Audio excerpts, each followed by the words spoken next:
can't run from what I feel inside. There's no more time to hide, because I feel again, I feel again. Oh, now I feel again. We're bringing this back to life.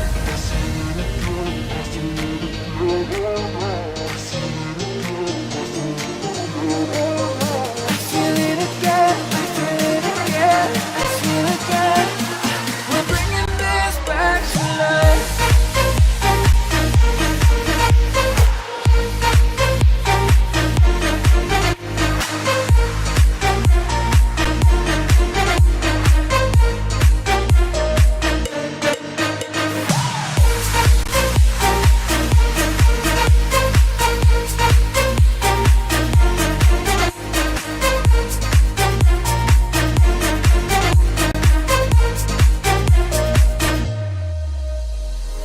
Help me find the right words to say to get us back on our way. Can we try to fight against the grain of throwing out what we made? The future's far away, but I will stay, because I feel again, I feel again. Oh, now I feel again. We're bringing this back to life. We're picking up where we left off and on again. We never quite could forget, 'cause what we got so intense.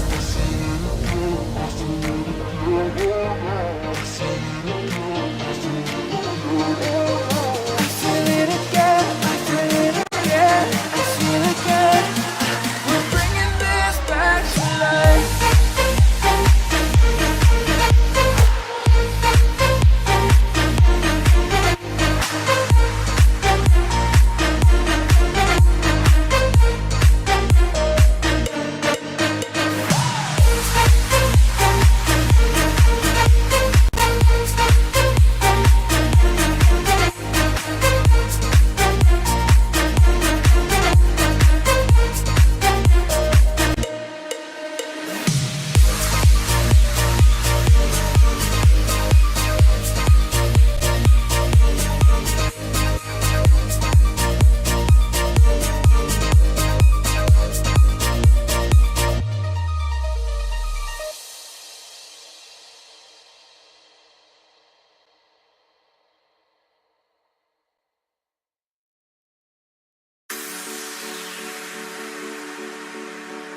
Hey, you, I saw you from the distance.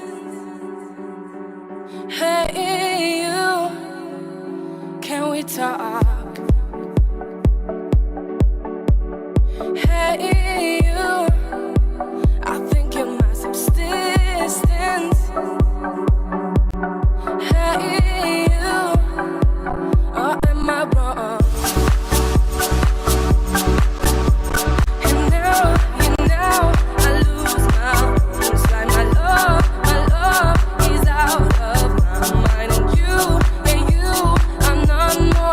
Dream.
Ladies and gentlemen, boys and girls, welcome back to the MSP Majors. This is gonna be the group stages, 7 days of this mayhem. My name is AJ and I am the Mustachio. Joined with me at the table today is none other than Nico, Black and Blue Gayoso. What's up, buddy? How are you doing today?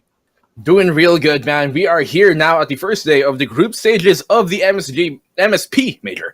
Correct myself, here for Code M. And, well, it's going to be a very exciting day. We had a total of 470 teams, play in the national stages.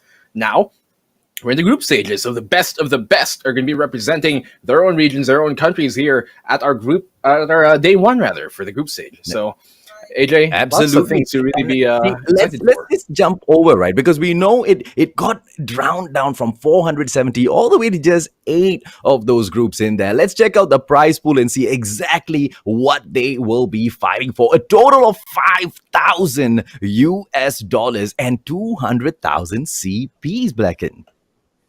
Yes, that is going to be broken down here. As you can see, number one, top placers will go home with 2,500 USD and 50 CP, 1,500 for number two, and for the third, $1,000 as long as with their corresponding CP prizes. Guys, just to let you know how we broke this down, well, we had 2 slots go for the qualifying teams for the PH. 1 for Malaysia, 1 for Singapore, and 1 wildcard slot. And so those are some of the teams that are going to be playing today. The top 6 from the group stages are going to be playing in a double elimination best of 3 format in the lower bracket and the best of 5 in upper bracket and grand finals. So very lots of games to be excited for. Here are the 8 teams that we have for our group stages. It's going to be VVV ESPORTS, Resurgence, Divinity, NRX JEREMIAH, KLASIKO, IMPUNITY, PDR REBORN, last but not the least, VVV CONQUERORS coming in as the wild card. Absolutely. And we know that NRX JEREMIAH 2911, Divinity UPRISING, as well as Resurgence, these guys, the 3 were direct invites from the national champions of the previous ESL MSP Championship, as well as the national qualifiers for the CODM Worlds, right? Now, just like what Black and Blue just said, 2 of these squads came in here from the Philippines. They qualified first, and the 3rd Filipino team joined them later on. That would be the Triple V Conquerors. Impunity and KLASIKO, Rampage, Singapore, and Malaysia in there as well, right? So it's going to be a truly exciting day. Let's check out the schedule and see exactly how the day will go on, right? So for game number 1, series number 1, we've got PDR REBORN taking on your Triple V Conquerors, followed by Resurgence going on to take on Triple V ESPORTS. After that, we've got Divinity UPRISING going up against KLASIKO, Rampage, and then to wrap the day up, we will have NRX JEREMIAH 2911, the champions of the Garena server, taking on Impunity from Singapore. Now, although you see 5 p.m., 6 p.m., 7 p.m., 8 p.m. in there, it will be on a running schedule. So if those matches finish up a little bit faster, we will be pushing them through a little bit faster to you guys as well. So let's hope we have an exciting day ahead of us. Yes, just to remind you guys, we're going to be playing best of 3s for the lower bracket and best of 5s for the upper bracket and grand final. So our first game of the day, scheduled to start very soon, is PDR REBORN and VVV CONQUERORS. Both of these teams are from the Philippines. Now, PDR REBORN, they are, they have some experience. A lot of them came from different teams. And we're going to see the off-stream games right now on schedule for you guys. NRX JEREMIAH versus VVV ESPORTS. Divinity UPRISING versus Impunity. Resurgence versus VVV CONQUERORS. And, of course, KLASIKO Rampage versus PDR REBORN. Those are the games that we're going to be playing off-stream. The one that you saw before this on the slide was the games that we're going to be showing today. And so these are, I guess you can keep up with these scores as well by following the page, and you guys are going to see what the updates for these games will be as too.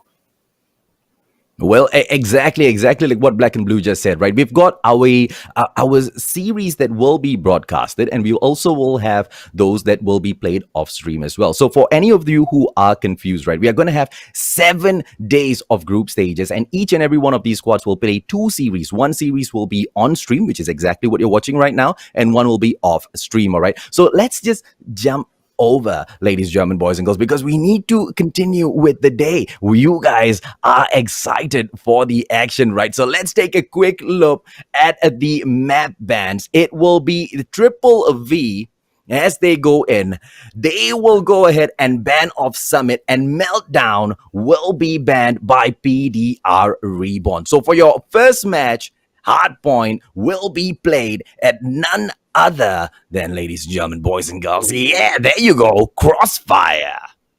El Clasico, a very classic map here, Crossfire to have. Came from Call of Duty 4, and well, still, years later, we're playing it now because it is that good of a map. I mean, Crossfire does kind of lend itself decently well to, you know, non-respawn game modes like Search and Destroy, but we're going to be playing Hardpoint, and that means that you're going to be filtering and flowing back and forth throughout the entire map, maybe from top street to bottom street, back and forth again. We're going to have our second site now, our second map, and they're going to ban Meltdown and Summit once again. Both of these teams are replaying Search and Destroy on Firing Range. Some of you guys might know it as Bomb Mission. And that is quite an interesting map. You know, Firing Range coming in from Black Ops was one of the maps that really kind of defined that era, and we're going to have it be our second map of the day and our third map as well of this series on Domination. It's going to be none other than, let's wait for that countdown. Drum roll, please, as they ban Meltdown and Standoff. Oh, Summit. We're going into Summit. Very, very high place to peak things off. Map number 3 when we get to it. AJ, I'm excited for this. I'm excited for this best of 3 we're about to have come up right now. Oh, absolutely, man. Crossfire. I mean, if you go into Hardpoint, the map awareness is going to be really, really important for both of these squads going in here. PDR Reborn as well as Triple V Conquerors, right? I have seen both of these squads fighting off at Crossfire, Hardpoint as well at that, right? So it will be really, really interesting as to, because having the map awareness and getting in there is one thing. Being able to lock it down and make sure your opponents don't get the site from you is a whole other challenge, isn't it? It definitely is. You know, there was a point where Hardpoint was kind of random, where the points would spawn up, like the order where they would spawn up. But now there's actually a set order of how things go and which sites get picked first. And so we're going to be trying to take the actual 8-point here right now on top of the corner house. And well, it seems like for now PDR Reborn do have control of it. VVV Esports, they're trying to flank on in, but they're a bit more spread out right now. As you can see, Yobab's here with a flank coming in. VVV can get taken down, and well, that's an early start here for PDR Reborn.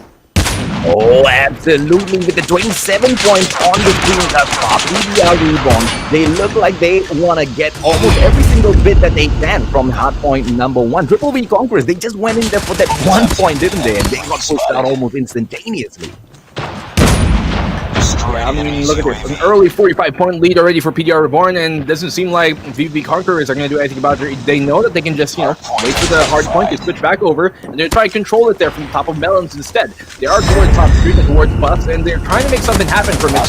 And the point is going to be unlocked straight in the hands of PDR Reborn. Nothing they can do from top street, and a frag being found here by VVV. Benny Divinity finding everything they came, they saw, but will they conquer is the question. Oh, I don't think they will, because all they are doing is just standing and looking as PDR Reborn right now moves into the second hard point as well. 40 seconds, and if they do get this done, they might just hit that 100 point and leave the Triple V Conquerors at that 1 point mark. Black and Blue, this is absolutely crazy for our very first match. It definitely is. I mean, look at this. 78, 80 points already of a lead here by PDR Reborn, and there's nothing it seems like VVV Conquerors can do about it. They're still towards bottom street spawn, trying to make themselves up towards the granny's house, but they can't really make anything happen as J-Ben has a great position here on top of the street. There's no way they can really wrest control away from PDR Reborn, and they know that, so they're just going to have to fall back, wait for the hard point to switch back over to bottom street, and try and hopefully conquer it and control it from there.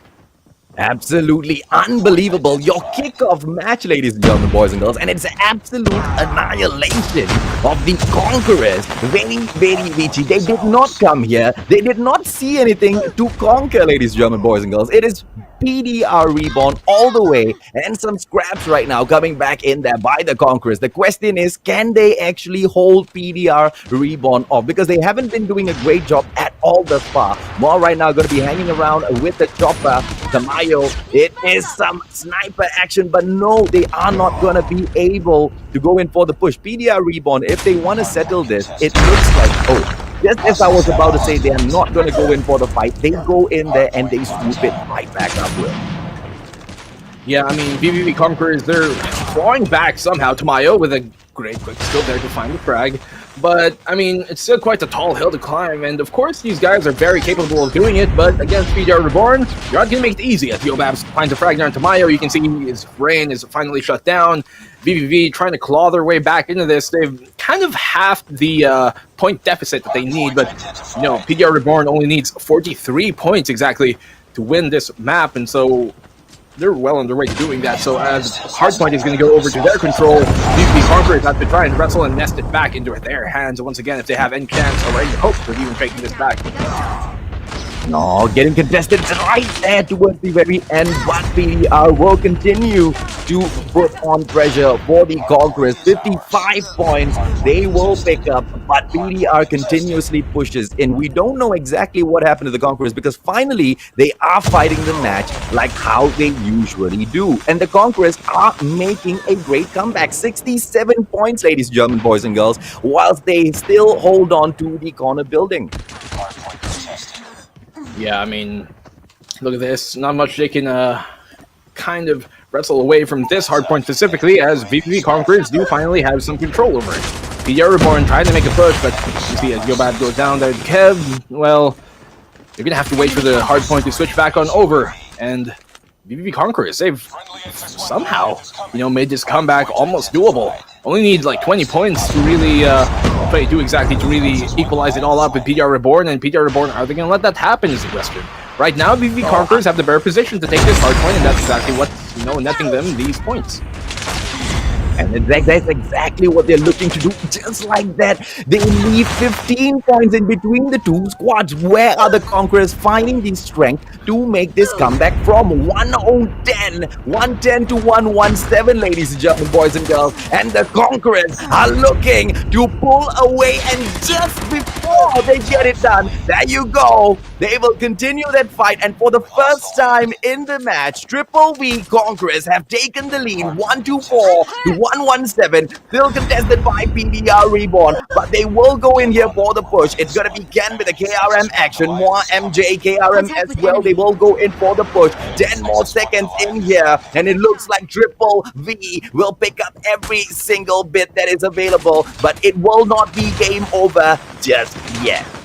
A final hardpoint potentially here for our map number 1. It seems like VVV Conquerors have turned the tables. They're well on their way to stealing this map number 1 away from the hands, from the clutches of PDR Reborn, and VVV Conquerors might be on the way to do so. But PDR Reborn not going to let this happen easily. They've finally taken the point back to themselves. Only 2 more points to take it. 123 to 148. What can they do in this situation? Nobody taking control of it, and that's going to be it. They're going to take map number 1, and somehow VVV Conquerors, they came, they saw, and they overcome every problem that PDR brought to them, taking map number 1 from the clutches, from the grasp here of PDR Reborn. What a map number 1 to bring it all the way back when the mountain, when the peak seemed so high up there. They just marched on in, and well, they summited that thing like it was nothing. No doubt about that at all. Nico, I mean, Triple V Conquerors, right? They moved in there, and at the start of the match, first 2 hard points, they looked non-existent. They looked like they weren't even playing. I was quite surprised with their performance, but oh my goodness me, third hard point, fourth hard point, just smashing it through, bringing it back, ending the game 150 to 123.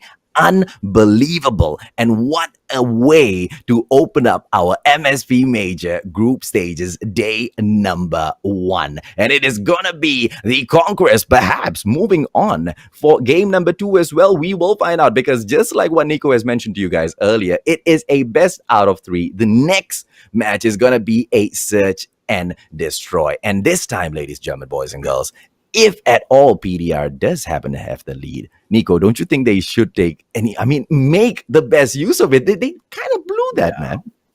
I feel like they almost kind of got a bit complacent, you know, right? I mean, of course, that is also to the credit of VVV for realizing that, seeing the opening and capitalizing on it. You know, you find an opening, you heckin' abuse that as much as you can, and that's exactly what they did. They can see that, you know, okay, they're playing a bit more passive now, you know, PDR, they weren't playing as aggressive as they were to start off the map, and so let's play aggressive ourselves. Let's throw it back at them, and that's exactly what netted them that map number 1, VVV. So congrats for taking that map. The battle was won. The war is not over, though, of course. We're playing a best of 3 here, and we're going to be moving to Search and Destroy. How does Search and Destroy differ? Well, you don't have respawns, and that really changes things up. You won't have the normal, classical COD style of you respawn, and you get a wave back going, you flip your spawns, then you have your anchors, you have, your main SMGs, main ARs, and when it comes to Search and Destroy or Bomb Mission here on Firing Range, it's quite different as well. How else can we put it? It's round based. You don't have respawns. You have to be a bit more coordinated in how you want your executes to happen because you only get one chance that round. And this time we're going to see if PDR are going to finally, be able to take a map back that they deservedly, should have been taken during the map number 1, or are VVV going to sweep this out in a 2-0 quick classic fashion? Well, for Search and Destroys, we know that the snipers can make the biggest of differences in the game by taking out their opponents. I mean, just downing 1 or 2 players at the get-go in itself before moving in for the bomb plant or for even the defensive position. Whether or not the defenders will be going in for a split at the defense, whether or not the attackers will be going in for the split, or are they going to be rushing? Because, you see, if the VVV Conquerors, they started off the match quite slow and then they ended it on a high note with so much of aggression. If they allow themselves that same aggression moving into Search and Destroy, that could really be the undoing of them, because Search and Destroy is a match that really needs to be played with some patience.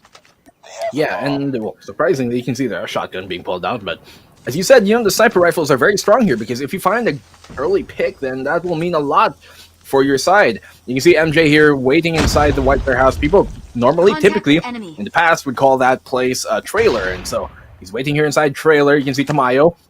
Intervention in hand, sniper rifle rather, in hand, and he seems to be looking the way there towards the bunker, and we're going to see if they're going to wrap around towards B, or if PDR REBORN are going to go for the A site here. I like the it's a good split thus far. It is kind of difficult to take, as you see a frag being found there by Maj. Oh, it's a good split so far. Excellent defense by the Conquerors. 1 player down for the attacking side. PDR REBORN. They need to buck up and move in. Flex with the bomb right now. He will go in, attempting or maybe just teasing Bravo just a little bit at the passageway. But if he were to make a mistake right now, ladies and gentlemen, boys and girls, it would be the end. PDR REBORN will continue the slow push. Can she? DLQ action right there at the barracks side. Trying to take a quick sneak peek in the middle, and he will find one, but no shot. Ken with an attack. KRM action. Kenshi goes down. Yobabs comes back in there for that trade almost instantaneously. It's a 4-on-3 situation with Flex now getting down by Triple V by MJ. Will go ahead to make it a 4-on-1 situation, and it is all over, ladies and gentlemen, boys and girls, unless Yobabs can come up with some miracle right now. Yeah, if he can get a 4K right now, then, I mean, that's going to be something, but it's highly unlikely, with them collapsing on the bomb side right now. 15 points, 15 seconds already left and ticking before the round is officially over. Yobabs is going to have a lot of work to do, and, at this point, it's a round going the way of VVV Conquerors. Nothing in the world that Yobabs can do to take this one back, and the VVV Conquerors are going to take round number 1 here on Firing Range. Well, that was not played well at all by PDR. They wanted to go in for that slow push, but a little too slow. They exposed themselves a little too much at the start of the game, losing a couple of players, and then towards the very end, that was it, right? Triple V will definitely take advantage of a play like that. It's going to be a 4-1 split this time, with Bravo just having 1 man. That's going to be Tamayo. It looks like Yobabs pushing through center from Barracks Hut. Oh, it's a 2-1-2 push right now by PDR. It looks like 1 player has gone down. Moi as well as Pai. Eliminated. MJ gets kicked out. The Mayo taking down Yobabs. It's a 2-on-2 situation. All of a sudden, ladies and gentlemen, boys and girls, things have gotten out of hand, and Triple V seem to be losing that. PDR REBORN will go ahead to pull 1 round back. What just happened there? Black and blue. Well, that round was pretty much the story of shotguns. You saw there, Ken for VVV, and for the side of PDR, Jevin really, they found 2 frags apiece with the shotguns alone, and so it seems like, the close quarters battles has really been what has telling the story of what the round has been so far. Nades out here towards the A site, and Moy knows that. You can see a trophy system placed in front of him by his teammate. He has to fall back, and he's taken down very, very low. Moy trying to fall back here. LMG in hand. Will he find a frag? Yes, he will. Will he find a second? No, he won't. Catch you off from the trade frag on Moy. Moy finally goes down, and you can see here the push coming from Pi. Will he find another frag, though? Yako's going to get shut down as Ken finds an early pick, and here we are already. He's going to be left alone. Kenshi. Nice work. And with the backstab there, ladies and gentlemen, boys and girls, there's just nothing much that they can do is that. Triple V, second point in here already, and they will continue to go in for that push. PDR, although they are supposed to be the attacking side, we don't see any tenacity from them. Oh, look at this. This is just going to be chaos all over the place. It's going to be a Bravo push for both of the squads. Flex taking Ken down first off. PDR with the first blood. Triple V. Four-man push. Jabin gets taken down by MJ's KRM. More coming back in here. ASM, what a bang! And it is going to be Yobabs coming through. Two players are left. Yaku, the Mayo. What a way to change the pace of the game. Right now, making it a 2-on-1 situation. The Mayo, final guy in here. Sniper at that. Chopper as well as KN44 going to be coming in for him. Where is this? They are at a standoff, ladies and gentlemen, boys and girls. The bomb is on the ground. Definitely an old Mexican standoff right now. Tamayo, 50 PMG in hand, and if they route this corner, then he might just get found early. He has to pre-fire this if he has any chance. He's too close to take these engagements, and Yobabs knows that. Tamayo's going to go down. That's going to be a round, equalizing the score all up 2-2. Either piece as PDR take that round, and they're still going to be playing an attack round. Mind you guys, this is going to be the last attack round before we switch on over to the half. And, well, it seems like, so far, it's neck and neck. Oh, neck and neck indeed, buddy. Are we going to be able to see the Triple V Conquerors end this by reaching that 6 points first? Or are we going to get pushed into game number 3 by PDR Reborn? It looks like it's a 4-on-4 situation right now. Ken with two players right there in front of him. Ooh, taken down. MJ comes in for the trade instantaneously, making it a 3-on-3 situation. The Mayo low on that HP. Kenshi! And what a flick. PDR Reborn, they look strong, and they will go ahead to pick up point number 3. They play that attack round very nicely. We hope to see some of the same nice shots that are coming from Kenshi here in the defensive round where, you know, the snipers can do even more. As you can find early picks as people try to come in towards the side as the Conquerors start to make their way in. You can see here, kind of a 3-2 split with 3 guys going towards the A side here for the side of VVV Conquerors. Tamayo finds an opening pick there on the Jabin end as Jaban goes down. It's going to leave the A side entirely open for the taking right now. They can go for a plan. They actually do have the utility to do so for, and you can see them exactly going for that. A side is going to get planted, and the retake situation as the post line comes in is going to happen for PDR Reborn. Oh, here comes Yobabs. Chopper gameplay. Just got one player right there in front of him going in for the spam. Yes, no, yes, and Yobabs. The Mayo goes down, but with that, that's it, ladies and gentlemen, boys and girls. Triple V will go ahead to pull back 1 point, and it is still neck and neck. 3 apiece. The battle, the chase for that first one to reach the 6-point target is still on. As you said, Tamayo is going to be very important here as he has a sniper rifle in his hand, and that's exactly what won them that round. That opening pick, there to find the Jabaz, was the only thing that Jaban, rather, was the only thing that they needed to really go for the inside plant, and that's what you're seeing right here now again. VV Ken will find the frag, and Kenshi will find Ken in return. Oh, he's going for the jump angle here. You can almost land that shot, but they've filtered away now. So 4v4 situation. As the post line tries to come in, you can see there a flank coming from Yobabs. Will he be able to make it happen from the top of wood? Moy is watching that flank, and so it's going to be very hard for them to try and retake this side, but they have to make it happen. 20 seconds left on the clock, and it's ticking now. And Al and Tamayo find the frag. Well, Yobabs will go down to Mayo. Ooh, what a play by Tamayo. 4-3 is the score, and it looks like Triple V Conquerors are leading the charge toward that 6-point mark. If the Conquerors are able to do this, ladies and gentlemen, boys and girls, we will not see a match number 3 in our first series of the day. So PDR Reborn really needs to step it up right now. 3 wins in a row. Let's go.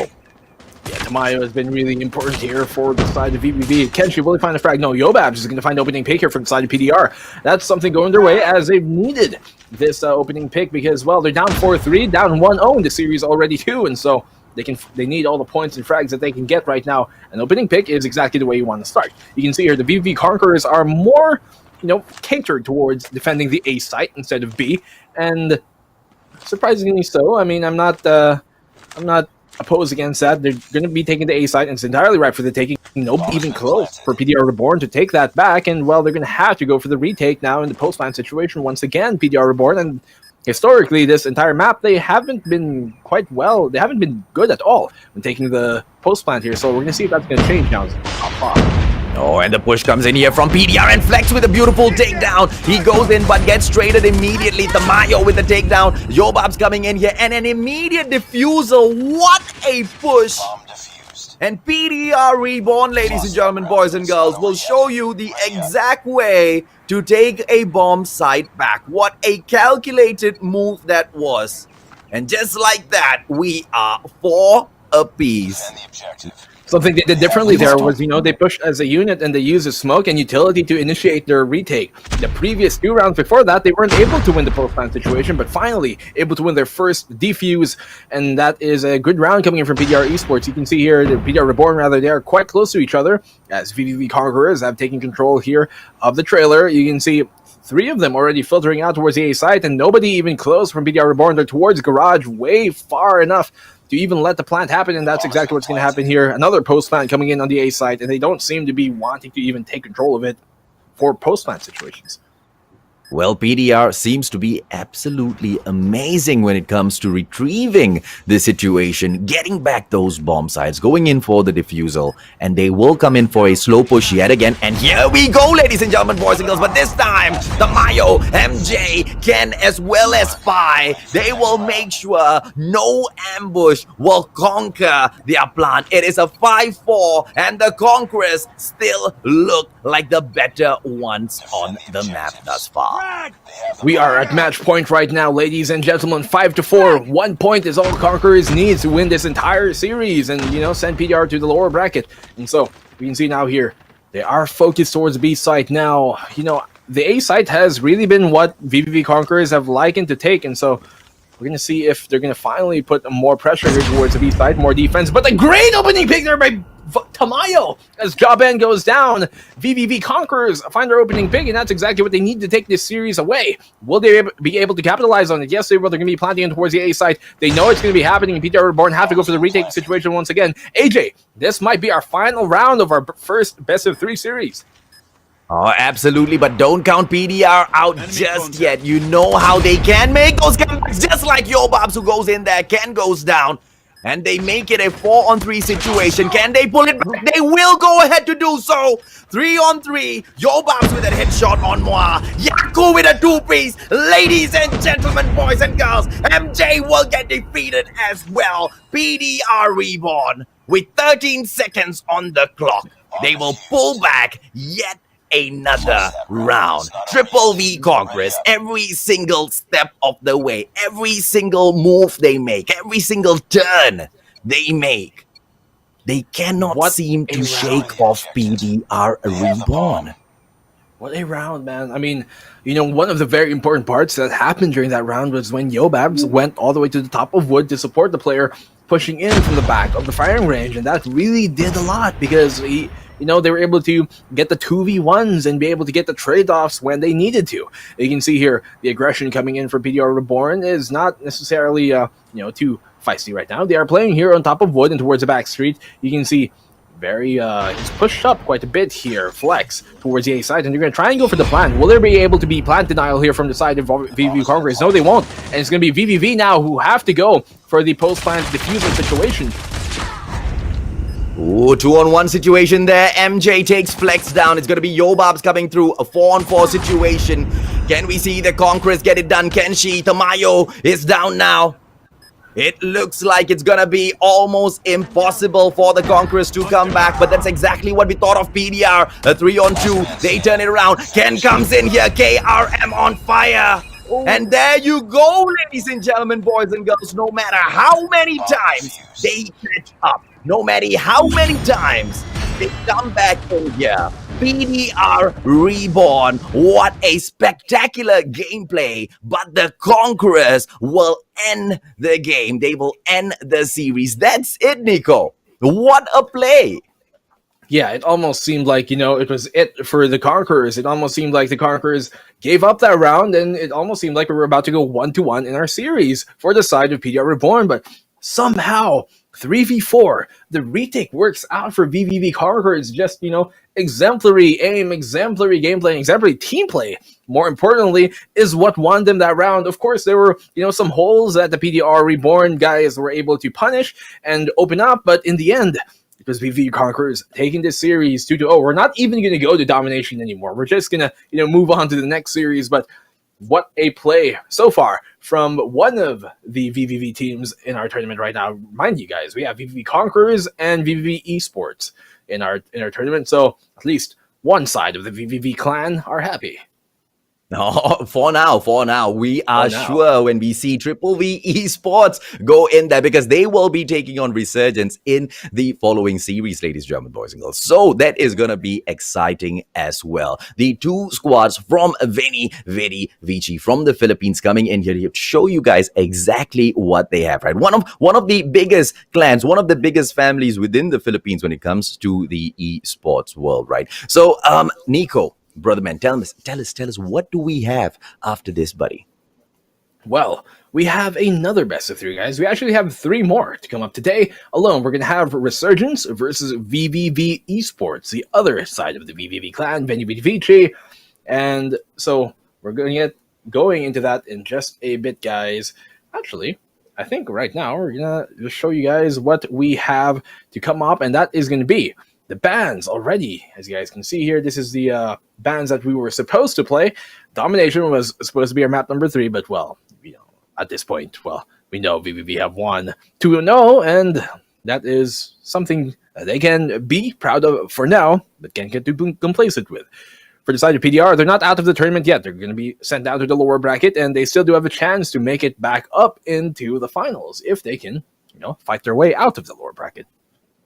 Well, this is still the group stages, ladies, German boys and girls, and this is not the only series the squads will go through. They have so many more fights, so many more battles to decide their fate at the MSP Major. 150-123, they win game number 1. 6-5, they win game number 2. An absolute stellar performance. What an amazing comeback it was when we went into hardpoint. And at firing range, when it looked like PDR Reborn was about to bury them 6 feet deep, the Conquerors would stand up once again. They would rise up to the occasion and take it away. Let's go, ladies and gentlemen, boys and girls. We're going to be bringing this back, right? I am absolutely excited. Resurgence will be taking on Triple V Esports after this. So we will be repeating this for you guys once again, right? What you are seeing here, you will see 4 series within the day, right? So all 8 squads will be playing, and this is what you see live.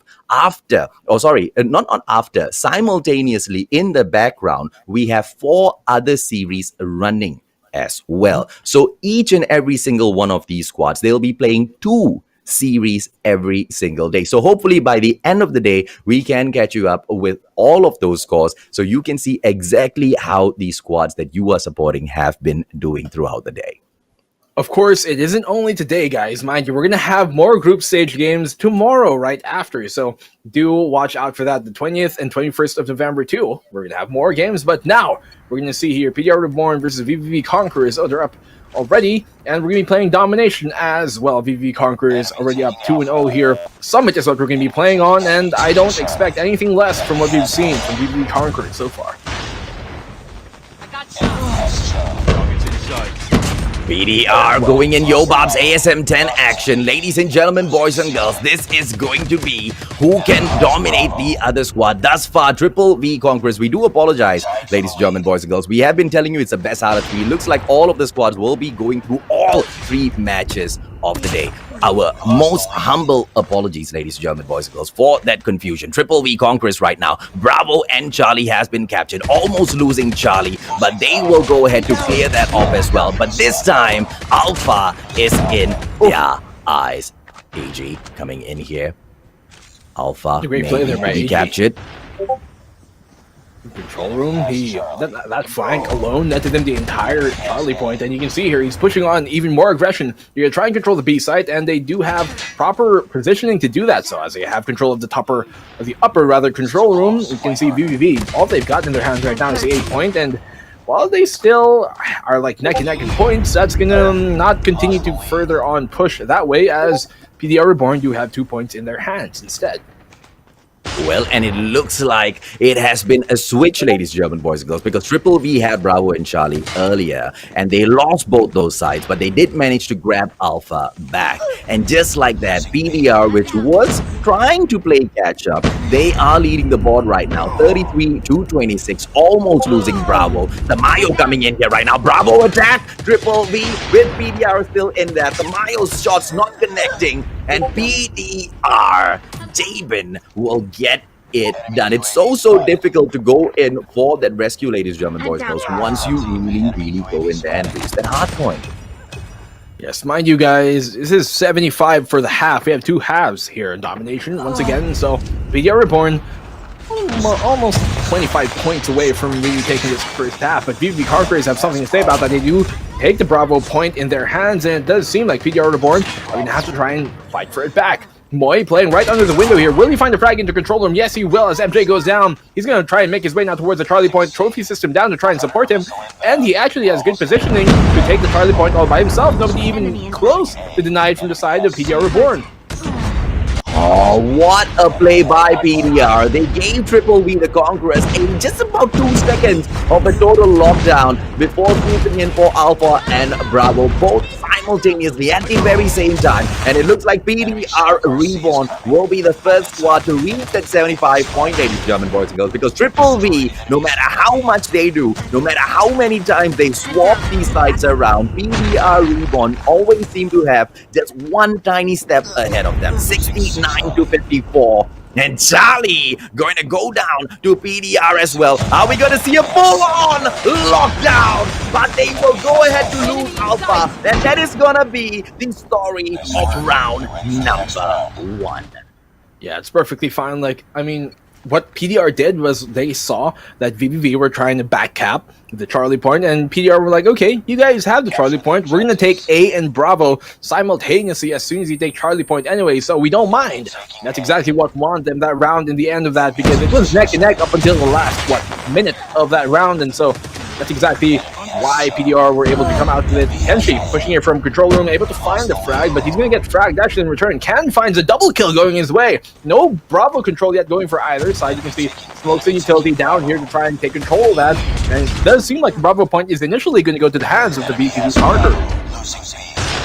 And what a play by Yaku with 2 pieces in there. More as well as MJ gets taken down. And Bravo has been picked up by PDR Reborn. Every single time Triple V Conquerors look like they've achieved something, it is immediately undone by PDR Reborn. And that could just be the secret to their success, because this is 1 point they truly need. They have lost 2 points thus far already, but don't count the Conquerors out just yet. Remember what we saw at Hardpoint, ladies and gentlemen, boys and girls. When it looked like they were out of the game, the comeback that they can set up is absolutely unbelievable. They still have some time, but they need to start now. Yeah, they have to try and get something going here, as the Conquerors already down 30 points compared to PDR Reborn's 100 right now. They're on the way to making that lead even bigger. VV Ken, he's finally going to go down, but Yobab's here with the Annihilator. Able to find a double. Yakko is going to chime in one of his own as well. And Yobab is going to find a third here in Tamayo with his utility. What a great find here. Will Yobab find another? He does have a chance to do so. Annihilator in hand. Not enough bullets, though, to take out the entire team, but he can potentially find this frag. Although, he has to fall back, and, well, good early lead again by PDR Reborn. So the cluster strikes are coming out, ladies and gentlemen, boys. So more in there. MJ coming in with the XS1 Goliath as well. Triple V, even with those cluster strikes and all, ladies and gentlemen, boys and girls, they will still find it a little bit difficult to pull 1 point back here. It looks like Bravo and Charlie are under total lockdown by your PDR Reborn. The Conquerors might just bow out in defeat, ladies and gentlemen, boys and girls, because we are at the 130 points right now. And Alpha has been lost. They go in here, they swap around Alpha and Charlie, but Bravo still hasn't been picked up. But I can tell you, it is too late. Unless Triple V Conquerors go in for all 3 points right here, right now, PDR Reborn will take 1 consolation point back. I mean, there's a Goliath up, there's a War Machine as well, Annihilators everywhere, nothing that VVV can really do to take us back. No point really left for them to peel away either. 5 points is all PDR Reborn need, and if they can take it Alpha, then they can probably make it happen, but well, it doesn't seem likely right now, and this might be, it definitely will be, really, a final map going in the way of PDR Reborn. They could have won those earlier 2 maps, but at least they're gonna get this one in the bag here. Well, and there you go, ladies and gentlemen, boys and girls. That's the sound of the final cluster strike moving into the game. It will be PDR Reborn pulling 1 point back. Triple V Conquerors have done enough, stealing 2 points away from series number 1. Yeah, I mean, And that's it, Nico. I mean, saw. yeah, but I mean, they went in throughout the whole time. We saw the Conquerors making those comebacks time and time again in game number 1 as well as game number 2. We can say it wasn't much of a comeback in game number 2, but it was more of trying their very best to not allow PDR to surpass them, right? But when it came to domination, I think Triple V just didn't have anything at all on PDR throughout the whole game. Yeah, I mean, you know, map number 1, you couldn't really say it's a fluke because of how weird it kind of went, but still credits to both teams. I mean, PDR, they did come up with an early lead, and then VVV obviously came back and stole map number 1 away from their pockets. Same thing with map number 2 almost. You know, it almost seemed like PDR should have had that, but then somehow VVV were able to take the final round and win the post plant. But then, somehow coming in here on map number 3, Summit, I don't know if it's a map necessarily or the domination game mode, but, well, PDR looked a lot better than they did on map number 1 and 2. They were able to actually close out every single map they played in the series. They started very strong, but finally in the 3rd map, they were able to close out strong as well. Well, we have the highlights of the matches coming up for you, ladies and gentlemen, boys and girls. So check it out.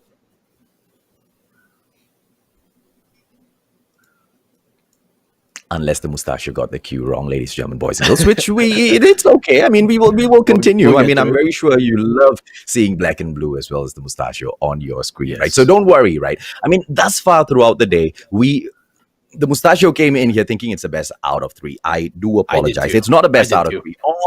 All of the squads are going to go in here and play all 3 of those matches. So we will be having the highlights coming up for you guys whilst Black and Blue and I take a short break. But it hasn't been queued up. There you go. There you go. You can see here, this is map number 1 here on Crossfire. You can see, I mean, look at PDR Reborn. They had an early lead, like so far and above VVV Conquerors. And looking at this, you wouldn't expect them to be the losing team at the end of it. But somehow VVV Conquerors were able to take it back. And here you can see map number 2. Same thing happened. You know, defusal. Last round, 5 and 5, all just last round that they need to win. And somehow VVV Conquerors won the 3v4. And that has kind of been the tail of the tape for these first 2 maps. In the 3rd, when we go over to Summit, well, that really was where PDR Reborn shined, and they didn't stop in shining bright. Started very strong and also ended very strong, finally. Well, they most definitely did, right? And this was your search and destroy, Triple V Conquerors. And at this point, PDR Reborn would make that crazy comeback when it looked like they weren't able to, right? But finally, it would be Ken as he pushed back in here to go in for the defusal. Triple V Conquerors would go ahead to end match number 2. But at the end of the day, it would be a beautiful and a well-deserved 2-1 victory. Yeah, here's domination where, well, PDR Reborn looked a lot better than they did on their first 2 maps, at least able to close out well. And what a great showing from PDR Reborn, honestly, from both of these teams. Some kinks here and there that could be, you know, a bit ironed out, that could be smoothened out, but in the end, I think they were able to adjust decently well. So, I mean, of course, from the side of VVV, to be able to muster up, you know, that regroup and the teamwork, to be able to come back from map number 1 when they were down, 80 points almost. That was spectacular. But on the side as well of PDR, they were able to also, see like, okay, what have we been doing wrong? Map number 1, map number 2. Let's apply that to map number 3, and they did. Starting out strong, finishing even stronger. It was surprising, though, the way they went into Hardpoint, right? I mean, it almost looked like VVV Conquerors just didn't have a lot of map awareness, because we don't know exactly what happened there, right? Because if you remember Hardpoint, match number 1, that was 51-1. That was the score. And it was not becoming of the Conquerors at all. And when we look at our domination match, on the other hand, it looked like PDR. It was like a replay of our initial hard point, and it was the exact same type of a domination, but this time, of course, with VVV, I wouldn't say hot on their heels, but they were there, man. They were there. That game number 1, I think not just us, even PDR does not know what went wrong, and they will be beating themselves up for it, because that was a beautiful lead that they dropped. Yes, that is very true, AJ. But we're going to have more games right after this very, very short break, guys. We're going to be back with you guys with Resurgence versus VVV Esports. I'm Black and Blue, with me, AJ. We're bringing you back in just a second after this break. Do not go anywhere, guys. Drink some water. Stay safe. We'll see you in just a sec.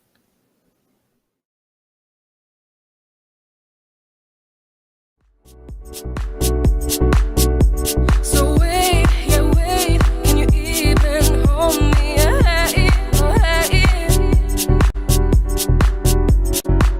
Baby, you are no more than a dream.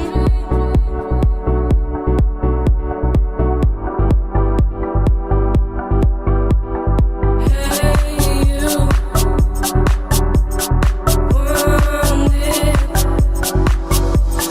Hey, you, it could be more. Hey, you, honest. Yeah, it's true. It's true. You're all I want. You're all I want. I lose my own sight. It's out of my mind. I'm more than a dream.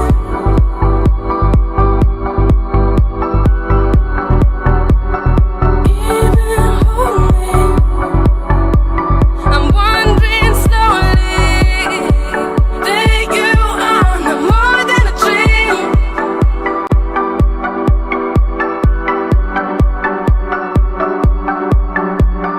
Hey, you want it.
Welcome back, ladies and gentlemen, boys and girls. This is the MSP Major Group Stages, day number 1. 4 series will be coming your way. My name is AJ. People call me the Mustachio. I'm with the one and only Nico, Black and Blue Gaioso.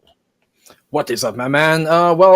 Before the short break that we just had, we saw what a game to even start off the day, right? PDR REBORN versus VVV Conquerors. PDR REBORN almost seemingly taking map number 1 and 2 assuredly then VVV Conquerors stealing it away from their hands. Map number 3, they were finally able to secure it, start out strong, and end it even stronger. But, well, we are now here in our game number 2, and we're going to be playing Resurgence versus VVV ESPORTS. So guys, you know, Resurgence, they are one of the teams that were invited here because they were, you know, the national champions of the previous ESL MSP championship. And so they're one of the teams that were invited here. Of course, VVV ESPORTS, so we're a qualifying team from the Philippines. And so we're going to really see, you know, a tale of, well, for one, which VVV team is better and it can perform better because we just saw another VVV team play. But here, Resurgence, an invited team versus a team that qualified for it. One that was invited because of royalty and how well they've been performing historically, and the second who qualified their way here and who really battled and gritted their way to make it here. We're going to see who is going to win and who is going to take this series, as we're going to go into map number 1, Firing Range versus Crossfire, the first opening bans for Hardpoint. I'm guessing here, out of anything, it's gonna be Firing Range. I mean, okay, well, they banned it. I was gonna say, Firing Range was banned by Resurgence in there. So Triple V, they would go ahead and say hell to the no to Crossfire, and it looks like Summit will be the place where we will be seeing Hardpoint, ladies and gentlemen, boys and girls. And when we move on to game number 2 later down in the day, well, Crash has been banned by Resurgence, and Firing Range this time will be taken away by Triple V ESports. And what will be the map where we go in there and search and destroy some bombs? Meltdown. It will be Meltdown. And for your third game of the day, when we try to see which of those squads can dominate each other, Resurgence would go ahead and ban Crash. Standoff would be eliminated by Triple V ESports. And of course, the pick would be none other than Crossfire for Resurgence. So Summit, Meltdown, Crossfire. These are the 3 places where we will see the battles go down. Will it be the Kings of Malaysia, Resurgence, or is it gonna be Triple V ESports? Triple V, they've crawled their way here, and well, they're very valiant in that effort. We're going to be going back to Summit for our map number 1, and it does seem like Summit is a great map to start things off and also end things off, as we saw in the last series. Hopefully, unlike their other VVV counterparts, they can play a bit better here on Summit. We're going to be playing Hardpoint this time as we go in to map number 1 in just a bit. Summit, Hardpoint is what we're going to be starting off with. An early lead already by Resurgence. The Kings of Malaysia so far are going to make their way here, and they're going to take an early 10-point lead already as Grims goes down off a trade there by Eds. A good start by Resurgence. Oh, absolutely amazing start by the Kings of Malaysia. Resurgence in here, and they look like they are doing really well with those frags. Hey, Tex taking down Derp, Crims and Mac getting taken down, but Resurgence will still be the ones who will have Hardpoint number 1. 27 more seconds. What can Triple V ESports do, Jean? And by the way, we do see Smokey performing for the very first time as well. He used to be under Divinity MY. This is his very first rendezvous or representing the Resurgence brand. Yeah, well, I mean, we saw this exact same thing happen the last map where VVV gave up the entire, well, first half almost of the round to their opponents, and so Resurgence are taking a very strong and early lead here. We're going to see if VVV ESports are going to be able to do like their brethren, VVV Conquerors, who were able to bring it back off of a seemingly super dire situation on Hardpoint. Will they be able to bring it back? Will they be able to make this comeback happen? It's going to be very hard to do so and very unlikely, but, you know, it could be possible, just like their brethren did the last map. Now, the Resurgence have a very strong hold here on the catwalk. Well, it is going to be Resurgence still with those points. I mean, yes, we did see 2 of those points getting picked up from the Hardpoint number 1 for Triple V ESports, but those were just perhaps left over by Resurgence because the map awareness would just bring them over to Hardpoint number 2. But this time, though, Triple V ESports, they are doing slightly better, but not until Resurgence comes back in there. It's a total wipeout every single time the boys from Resurgence step in, but Triple V ESports, no matter what, they will continue trying, and there you go, a few points in there, but it's just not enough. Well, Resurgence 85-17. This is looking a lot like what we saw our very first series to be like. Will VVV be able to do exactly the same as VVV Conquerors did the Brethren? Probably by saying that I just jinxed it, but Grim and HSS able to find the frag here somehow, and that will do something going in the way of VVV Esports. They're taking a few points their way still, though, like 50 points that they need to really tie this all up, but they can do so. They do have good positions here to hold on to this point, and we're going to see if Resurgence are going to be able to take it back. Well, it's surprising because the boys from Resurgence aren't going in for the push, and there you go, they finally make an appearance, and it is not an appearance that is well received by Triple V Esports, because it will be Resurgence that steals back hard point number 3 from the clutches of Triple V Esports. 20 seconds on the clock. If they are able to do this, it means going past the 100 point, it isn't going to be an issue. And there you go, 102 with Smokey, and then BY15 popping off. 7 more seconds, and it looks like Resurgence will finish with this 1-1-2 to 42, ladies and gentlemen, boys and girls. And it looks like Triple V Esports are having a tough day today. Yeah, Resurgence are just looking so good right now. Look at this. Look at the lead that they've surmounted so far. Almost 8 points now over VVV Esports. As the kill streaks, the shots all just find their way. Resurgence have nothing to say here, but just complete domination so far. And we're only in map number 1. Look at that. Solid gameplay. And that takedown, ladies and gentlemen, boys and girls. Absolutely solid by Raven. The nade in there, but the trophy system was already played. It looks like just a little bit more. 9 point will seal the deal. Triple V Esports could only take away 42 points. Or are we going to see more? No, they come back in their last minute, but 18 seconds to go. Just way too much for Resurgence, and it only took 4.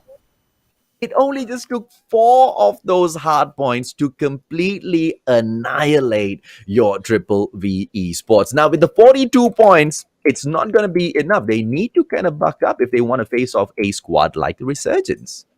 Yeah, I mean, they're on the last bit of it. They kind of tried to make a last-second push, but, well, little too late for the side of VVV, and Resurgence do take a very, very, very convincing map number 1 so far. We're going to be moving over to Search and Destroy, which once again is not a respawn game, so that's going to be played quite differently. We're going to see if VVV are going to be able to play Search and Destroy quite well. Well, we have seen them in the past. VVV Esports and the clan in general have been, quite confident when it comes to Search and Destroy. I've not seen them yet in how they play Search and Destroy against Resurgence specifically, but in the past they do quite well in Search and Destroy. So we're going to see if that's going to go out in their favor, as Resurgence, well, what is there to say? Map number 1 was almost a bit too easy for them, even with the valiant effort coming in from VVV. It was right, and in a way or other, I kind of feel bad for Triple V Esports as well, right? Because when you look at the squads like Resurgence, you look at Divinity Uprising, NRX Jeremiah 2911. These 3 squads are already your kings of Call of Duty Mobile at the moment. I've not been able to see any of the other squads come near to them. And Triple V Esports, they are kind of getting a first-hand taste of exactly what I mean. Search and Destroy is going to be an opportunity for Triple V to kind of come in there and prove that, hey, you know what, we are not going to get taken down 3-0 today. But of course, Resurgence will be looking to say those exact same words. They have already gotten point number 1. They have got a lot to prove, because the Malaysians, they went in there, right? MSP, if you look at the champions of MSP between Malaysia, Singapore, and the Philippines, Singapore has already grabbed that prize. And of course, when you look at the world stage, Philippines with NRX Jeremiah 2911, they've already grabbed that. So Resurgence really, really wants something, right? So maybe the MSP major will be their opportunity. So far, it is looking good for them, but of course, we are only in the group stages. But as you said, Resurgence, this is really, their chance to really cement themselves as like, okay, we've got something to bring to the world stage too. That's exactly what they're trying to make happen here. As we go into Meltdown, our second map, we're going to be playing on Bomb Mission, or Search and Destroy, as some of you guys might call it. Meltdown is one of the newer additions here to the competitive circuit of the map pool, and so we're going to see which teams have really, been able to do their homework and really study Meltdown. Of course, Classically, it is an old map, but to the competitive circuit here of Call of Duty Mobile, it is one of the newer additions to it. And so, map number 2 is what we're going to be going into in just a second. Resurgence versus VVV ESPORTS. Resurgence already taking map number 1. We can see if map number 2 is going to go their way as well, but AJ, I think after the performance of map number 1 there on Summit, we might as well kind of would almost seem to make that prediction that maybe map number 2 would go their way too. Defend the objectives. We hope it doesn't though, because it is a map pick by Triple V Esports. Meltdown was chosen by your boys at Triple V. Resurgence, obviously, they are no strangers to this map, ladies and gentlemen, boys and girls. We saw them many times go in there and dominate those squads at the MSP, ESL MSP championships, right? It is going to be a bomb plant right now by Triple V Esports. A quick gameplay, Smokey taken down already, 4-on-4 situation because Yon is down for Triple V Esports and Nick Flip will get eliminated from the equation. A 4-on-3 situation. Raven in here with the push so far. He needs to be careful. One player right there in front of him, and he will, not get taken down. And it looks like it was an absolute, there you go, Mac with that takedown, and that will just leave it with the defusal for Resurgence to take round number 1. Now, props to Triple V Esports. That was not easy for Resurgence at all. Yeah, Resurgence able to take a round number 1 here, map number 2, but as he said, it wasn't so easily taken by VVV. So we're seeing a bit more of fight coming out from the side of VVV Esports. Will they be able to take a round, though, in this half is the question. And are they going to be playing on the attacking side? It's going to be a bit more difficult for them to do so, but we're going to see if they can finally capitalize on the picks. They saw earlier in the first round that VVV Mac was able to find the opening pick, but they were not able to really capitalize and turn that into a round. While they did get the plant off, not able to fully secure it for the entire round. And so VVV Mac here again, pushing in once again. Will he find a frag? He is well on the way to doing so. He's able to find a frag here in the smoke. He smokes him out, and well, he's quite burnt. The plant will go down towards the A side. Trophy system out as well. Some utility as well to try and help that push, and with that defense rather, as they try and push in here. Resurgence, shotgun in hand. Mac, he's going to get found. Branger is going to find that opening pick, and it's going to be now a 2v4 situation. How much he can do in here? HXS, will he find the frag? No, he's not. He's going to get shut down. Crims, the last one left alive for the side of VVV Esports. And it's a 1v2 situation, AJ. Raven and Ranger. It looks like they can get it done. 2 versus 1. 20 seconds, and there you go. Point number 2 in it for Resurgence as well. Triple V Esports, they've been doing good. They've been pushing into those bomb sites well. They are not making any of those mistakes. No rookie mistakes in here by Triple V Esports. That we can assure you. But Resurgence, ladies and gentlemen, boys and girls, is just one step above. New player Smokey, he hasn't been performing in the Search and Destroy. It looks like it has been all dominated by the sniper Derp. And Derp right now will be pushing in from the generator aisle, possibly going in there for a defense on B. Flashed in the face. It's all 4 players, my apologies, at Alpha. Derp on the left hand, what a flip! Derp with the 2-piece, HXS as well as Mac taken down. Nick Flip coming in with a 2-piece in here for himself as well. It looks like it's a 3-on-2 situation, and Resurgence will make it! A 2 on nobody with Smokey and Raven just annihilating the competition. Triple V Esports keep proving that they are more than capable of planting a bomb. But it is Resurgence, the side that keeps proving no matter what move you make, we can make a call and take you down. Triple V Esports will go on to trail, ladies and gentlemen, boys and girls, at 0-3. That is very true. VVV have been very good on their initial executes to really take a site. You can see a deep smoke already, providing some cover and get the bomb B site planted off. You're going to try and do exactly that, but Resurgence have been great at defending it too. Eds and Derp are going to find a frag here. Derp finding a second frag as well. Will HXS finding one of his own shotgun in hand? He's going to be swinging wildly, deeping. And, well, Ranger is going to find a frag there on a Smokey. And HXS as well is going to be going down. Leon, Jayon is going to be the only one left alive. And well, this time, they don't even get the bomb planted down. Initially, VVV for the first 3 rounds were able to get the bomb planted, but Resurgence were able to get it off in close by. They were able to defuse the bomb. But in that case, in that bomb site, when they pushed towards the B site, there was nothing it seemed that VVV can do, as Resurgence already collapsed on them even before they could get the plant off. So, a great defensive half here already by the side of Resurgence. Well, that is just one more option left for your squad, Triple V Esports, ladies and gentlemen, boys and girls. And that option is, well, getting a win in this round because it's the very, very last time they will have the opportunity of calling the path of the match, because the attackers always get to control the match, right? With a quick plant, they better be able to win this round, because let me assure you, when Resurgence takes the bomb, it's gonna be over quite fast. Bomb right now, finally planted. Get down, sniper! A 5-on-3 situation there.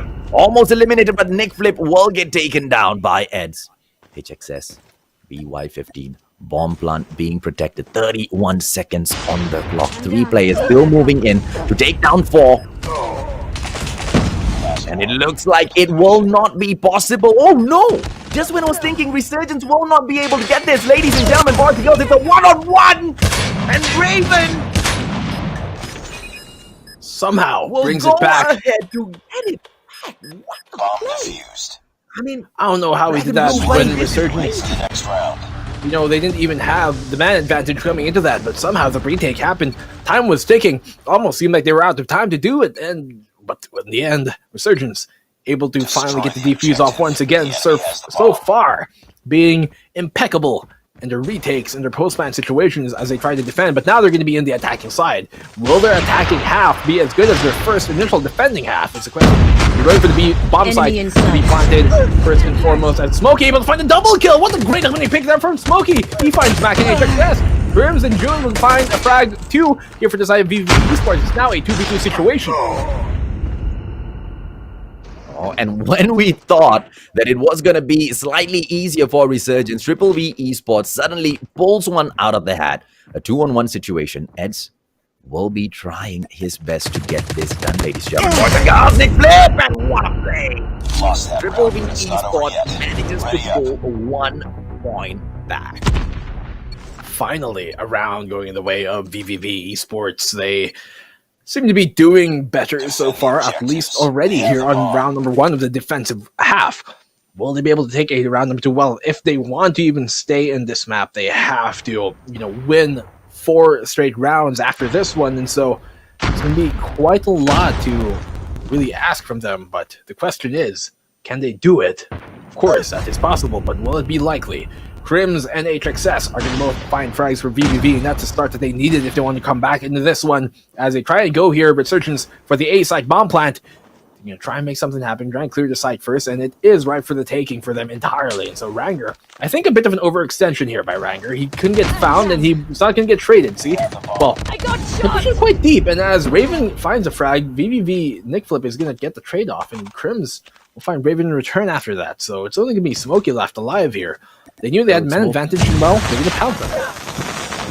Smokey being the final player left in there, BY15, he will get taken down, ladies and gentlemen, boys and girls. I mean, with Resurgence right now, and this has been a constant, what can I say, a weakness of Resurgence. They always have the upper hand, but somehow or rather, they seem to drop it at the very last moment. With a beautiful commanding lead of 5-0, they have dropped 2 rounds. Can they make it? And Smokey with a takedown and with a 2-piece right there. BY15 goes in for his 3rd one, and he will not succeed as Grim takes him down. But it's a 4-on-2 situation with Nick Flip and so low that derp Raven. And that's it, ladies and gentlemen, boys and girls. There is no way it's going to be a 3-on-1 situation. Yeah, I mean, Nick Flip last left alive here on the defensive side as well, trying to go for this post plant defuse on the retake. He does pop a smoke to buy him some concealment, but not much cover as he tries to exit from there. Not going to find a frag. Raven going to shut it down. He's going to deliver the message that, well, we are the dominant team, and RSG Resurgence do take it 2-0 here so far in our second best of 3 of the day.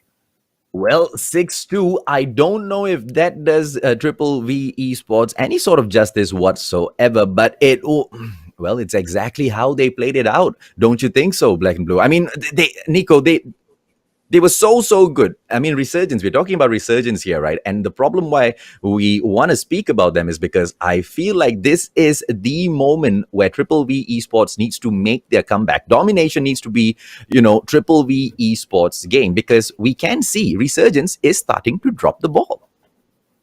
Yeah, I mean, VVV, they need as many maps won as they can to earn those points. And well, for the side of VVV, going down 0-2, just like what happened to PDR in the match prior, is not the best way that you want to start off the group stages here at the MSP Major. And so they have to, at least a consolation prize, take a third map going their way for that added point of, a map 1. And so VVV, there are more holes opening now for Resurgence, as we saw in that last map, but are they going to be enough for VVV to, convert into a win? And in the first place, are VVV even going to be able to recognize and realize what those holes and what those openings are for them to even capitalize on? And that is the question right now. It's going to take a good, in-game leader, not to doubt, Moy or any IGL that VVV has, but it's really going to take a good shot calling, good in-game leading to be able to recognize what the openings have been that Resurgence have been giving out so far lately, especially in that last map. And so we're going to be moving over to the third map in just a bit, guys. We're going to show you the previous results of that map number 2. As you guys can see here, it ended at a 6-2 map number 2, as the first one ended 150-42. Not as big of a stomp as the earlier map was, but hopefully for the side of VVV, they can bring back Crossfire when you come into map number 3. Well, we kind of see, regardless whether it was Hardpoint or Search and Destroy, Triple V seems to be making a comeback towards the very end of the game. Now, domination cannot be a situation like that, because when you give Resurgence the lead at the start, they're going to be collecting all of those points for the score streaks galore gameplay towards the very end, right? The cluster strikes are going to be brought in. The XS1 Goliath is definitely going to be making its rounds in the game. So if Triple V Esports does not come in aggressive at the very start, ladies and gentlemen, boys and girls, Resurgence is most definitely going to sweep 3-0. Yeah,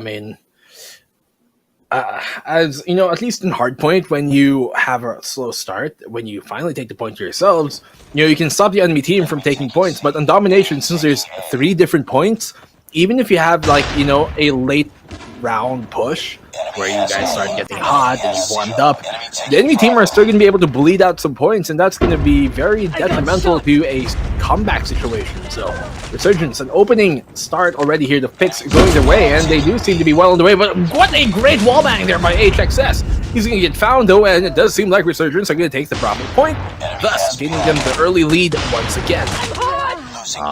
And this is going to be so dangerous for Triple V Esports. Mac in there attempting to pull Bravo back, and they need to get it done, and it is something they absolutely will. Now, protecting Bravo is another story though, but Mac is performing absolutely well until that final takedown by Derp. Ladies and gentlemen, boys and girls, we are 14 all with Resurgence attempting Bravo, and they will have a lockdown on Bravo and Charlie. Alpha, on the other hand, it will belong to Triple V Esports. Nick flipped, ASM10 gameplay, but nothing doing. Bravo cleared out. Resurgence still standing tall.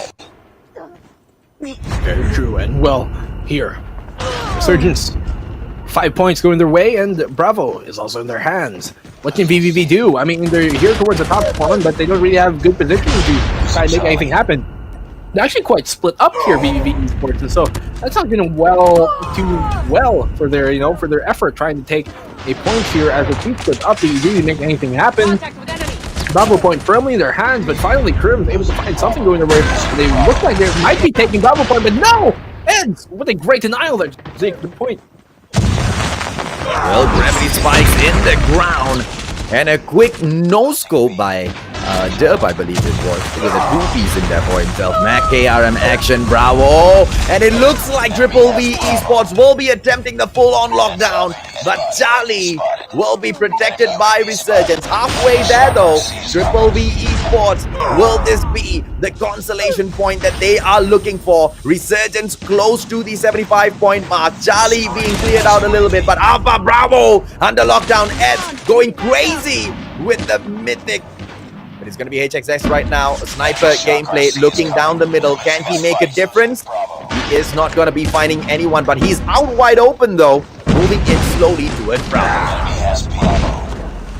Bravo point still firmly in the hands of Resurgence, but can some sort of Resurgence come out from the side of VVV Esports? They're taking the Bravo point, and they do seem successful in doing so. Finally, as they now are going to be falling back. It doesn't seem like VVV are going to be too big of a disadvantage when it tries to come back here, as they're only, well, 4-5 points down right now towards Resurgence. And so if they can take the point, then that domination can work well in their favor. But for now, they just have to really hunker down and hold on to the points that they already have. Can't get too greedy, otherwise it might get picked, and that's exactly what's happening. As Ravens is going to find a frag here, he's finally going to get shut down. But as I said, all VVV really have to do right now is, you know, play a bit safer, play back. They don't really have to push and get too aggressive, otherwise they might just get picked. And look, Bravo point is already trying to be taken by Resurgence. Well, HXS with a beautiful, a two-piece in there for himself. Cluster Strike as well as the XS1 Goliath is ready, but Triple V Esports is not looking to use it because 75 points has been achieved. And for the first time, ladies and gentlemen, boys and girls, it will be Triple V Esports who look like they have a chance at winning this. 75-70 at the halfway point. 150 is our target. Still, only a 5-point advantage here for VVV, so they can't get complacent with that, and I assume that they won't, because they know what exactly type of opponent they're up against here right now. HXS, he can potentially find the frag here, and he does, shutting down Dako there, and so he's going to be looking now, Derp, as he falls down. HXS, will he find the second frag? It's going to be Jayon and Mac actually on his side to find the frags, and they know that while they do have Bravo and Charlie control again, they can just hold on to the Bravo point, because from Bravo you can hold on to Charlie as well. You have a good angle across the bakery side. So looking out towards bottom street, Nick Flip knows this. He knows he can just camp here towards the B side and let his teammates do the rest of the work. As Raven, great crossfire here all the way from Watermelons and Bust. Now he finds a double kill. Will he find the third? He almost got it. Raven will finally just have things there as well. As Grims finds a bunch of frags there with the Predator missile. 90-81 is the scoreline right now. About 15 points of lead is what VVV Esports has. The Resurgence are well on their way to trying to make this comeback happen. It seems they already have the Alpha point in their hands. They're going for the Bravo point right now. Will it work is the question. Oh, well, 100 85, and it looks like Triple V Esports is all set to do this Resurgence, ladies and gentlemen, boys and girls. Just like what we have been monitoring through Game 1, Game 2. We already noticed that Resurgence seems to be dropping the ball, and could this be the moment? Is Triple V Esports gonna be able to take advantage with Raven bringing in the Cluster Strike right now towards Bravo? It looks like Resurgence will be able to take it back, but with 116, 118 now on the board, will we see Triple V Esports be able to go in there, because they need Alpha at the very least? But what is Resurgence doing?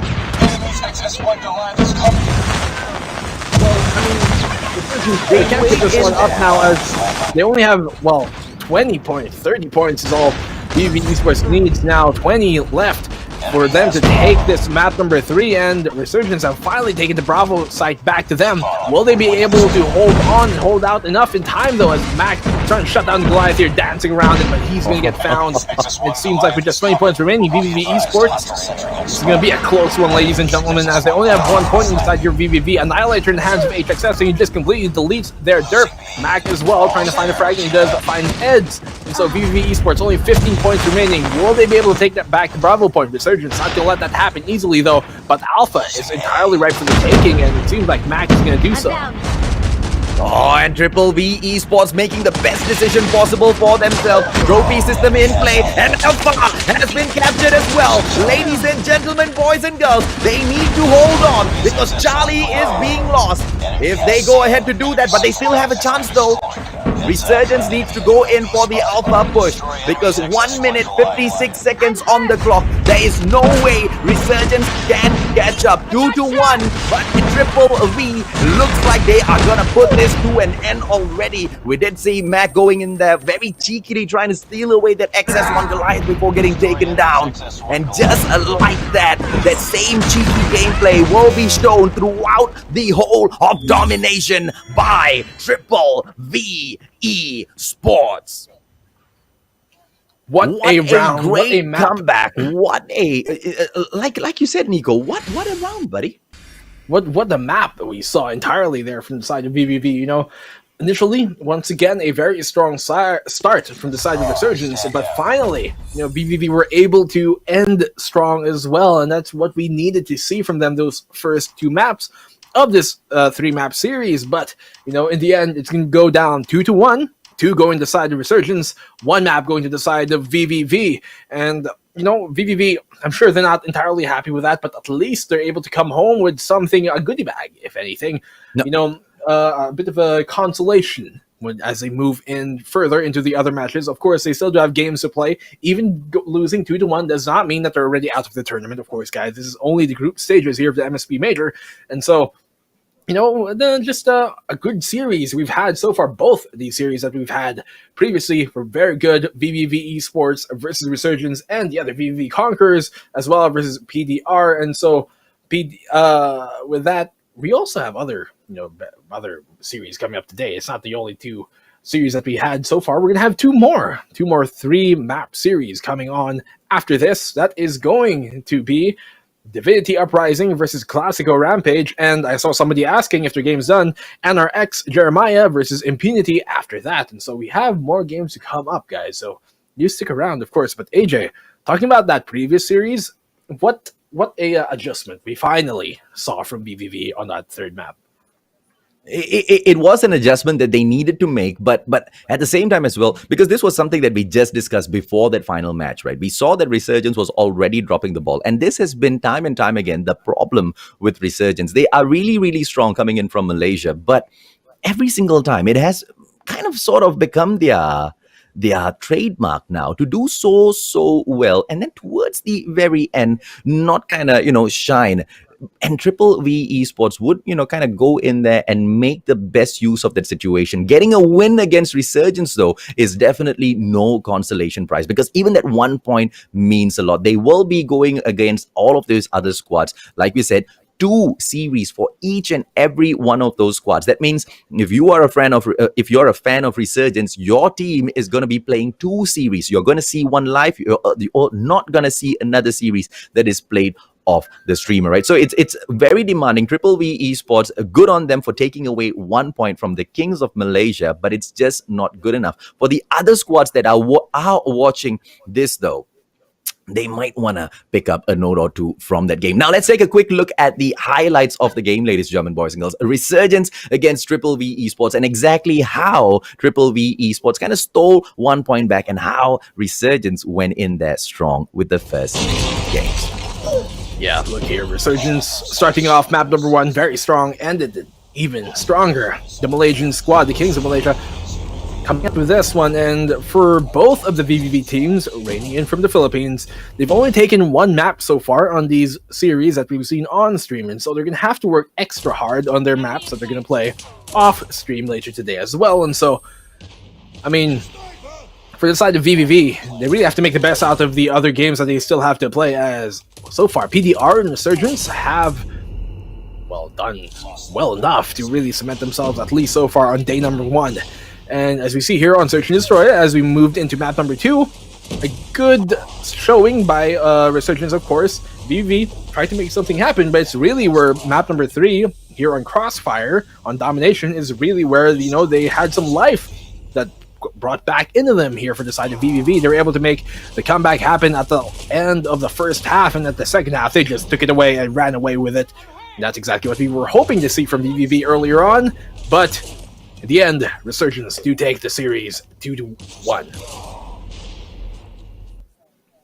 Well, and there you go. Those were 3 matches within the second series of the day, ladies and gentlemen, boys and girls. What do we have next? Well, we have something really, really exciting for you. Malaysia taking on their brothers from across the causeway. Singapore will be stepping up. It's going to be the champions of MSP, Divinity Uprising, taking on one of the best from Malaysia. It is going to be KLASIKO Rampage. 20 seconds more, ladies and gentlemen, boys and girls. That's all you get to see Nico and I, because we are going to take a short break just to go in there, top up some fluids in our mouth, Nico. There's a lot of talking, man.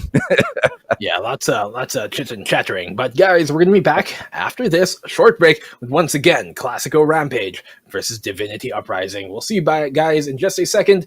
Not go anywhere. Drink some water. Go use whatever you have to do. We'll see you guys in just a bit. We'll be back.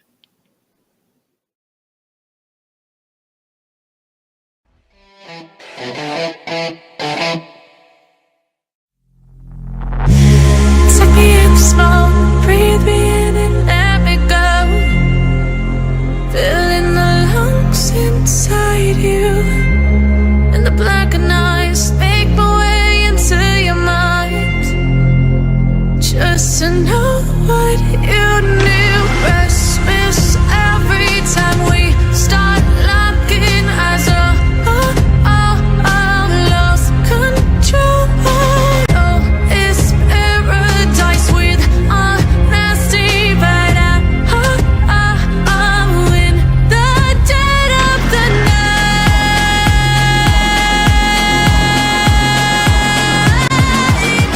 Let the darkness take control.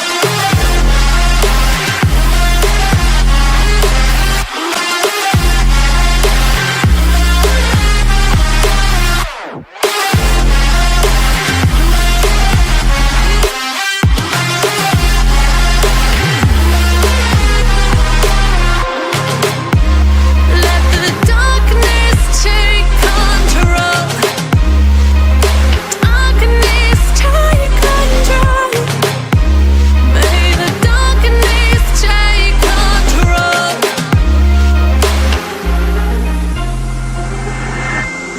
Take me in the smoke, breathe me in and let me go.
Well, welcome back, ladies and gentlemen, boys and girls. This is the MSP Majors Group Stages, day number 1. My name is AJ and I am the Mustacho. Joined with me at the table is none other than Nico Black and Blue Cayoso.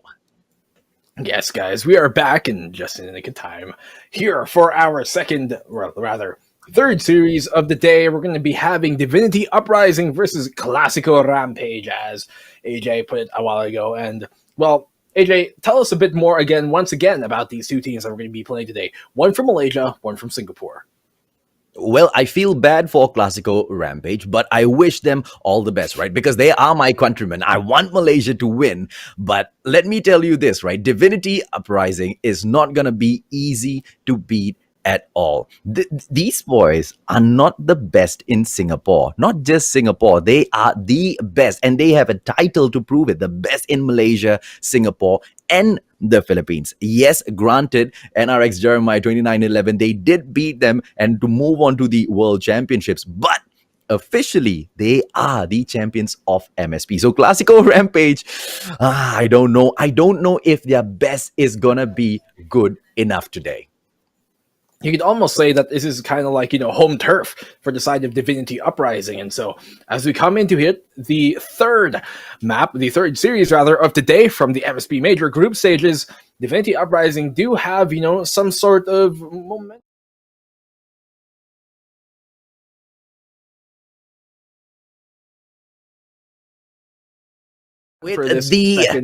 When we go into our coin toss, or when we went into the coin toss early today, Divinity was the one that actually won that. So for the match of Hardpoint, the first ban, ladies and gentlemen, boys and girls, that was given over to Divinity. So let's just check out exactly what happened there, right? When we went in there, and just like that firing range was the one that was kicked off of the list by Divinity Uprising, and Crossfire was blocked out by KLASIKO Rampage. So for Hardpoint, the place where you will see the battle take place is none other than Standoff, ladies and gentlemen, boys and girls. So this map is quite classic on its own. So going in for Hardpoint at Standoff, right? Your very first Hardpoint, that's going to be the spiciest one, the most difficult one to commandeer. But let's take a quick look at map number 2 for game number 2. When we go into our Search and Destroy, Divinity went in there. They banned Crossfire, and Meltdown was banned by KLASIKO Rampage. The map pick by KLASIKO Rampage, on the other hand, will be none other than Summit. So this is your Search and Destroy. And of course, we have our game number 3. Domination will be the name of the game. Divinity had banned Crash, and Crossfire this time was banned by KLASIKO Rampage. And it looks like Crossfire really is in the map that KLASIKO wants to play on. And therefore, Domination, ladies and gentlemen, boys and girls, where we got was Standoff. And once again, picked by Divinity Uprising. So I think that can kind of tell you guys a very clear story as to where these Singaporeans love to tango. Standoff, Summit, and then once again going back to Standoff. It's almost like they're trying to make up for how little we've seen Standoff today by playing 2 maps on Standoff. So we're going to be playing Hardpoint on Standoff, Bomb Mission, Search and Destroy on Summit, and once again Standoff Domination. Well, Standoff is quite a compact map, to say the least. I mean, you got like a main street and then an alleyway behind it, behind the granny's house, behind the hotel, and you've also have like a small warehouse positioned by the tanks. And so that's really all there is to Standoff. And so Standoff is a very compact map. From the get-go, as you guys spawn off, you can almost immediately find picks as soon as you're around the corner from the spawn. And so we're going to see how the sniper rifles are going to come into play here as we come into round number 1, map number 1 rather. Standoff here. Hardpoint. Zarif gonna go in there with the quick peeks down the middle. Not gonna get a frag. Oh, Zarif takes Incendio down. And just like that, it is a 2-on-2 situation, ladies and gentlemen, boys and girls. Oh, sorry. That was not a 2-on-2 at all. A 4. What in the world is... They make a comeback. It will be the revive. There's no way the 2-on-2 situation could have lasted long in there, right? With 25 points on the board for Divinity Uprising thus far. KLASIKO Rampage, it really looked like they were able to pull a couple of points back. And there you go, 4-28, and Divinity Uprising will be looking to make a comeback into this hard point. Yeah, Divinity, they've finally taken the point back right here in front of the hotel and the courtyard, and then it seems like Divinity are going to hold on to this point for the remainder of the duration of it. As the points are bled down, KLASIKO are going to have to regroup, and they know that the next point is about to switch over, and that's exactly what happens. As it switches over now, KLASIKO have to go early control of that. They can't let go of it here inside the warehouse, otherwise Divinity might just get an early lead again in 1 cent. So for that, he's able to find a frag. He finds a double kill, actually, not able to find the third follow-up there in that route, and so Divinity Uprising trying to make something happen, but for now, they do have the confidence. Well, absolutely, with the second point picked up, and they seem to be holding it quite well. KLASIKO Rampage needs to step up their game, but no matter how many times the boys from KLASIKO step in towards Divinity Uprising, Divinity just keeps shutting them down. Shut up, getting taken down. KRM that time not doing well at all. But look at the hard point, still dominated by Divinity Uprising. These outside scrims and all, ladies and gentlemen, boys and girls, don't matter at the end of the day. Shut up and have it going on a rampage, but they will be shut down either way. This is going to be the third hard point. Thus far, it is 87-13.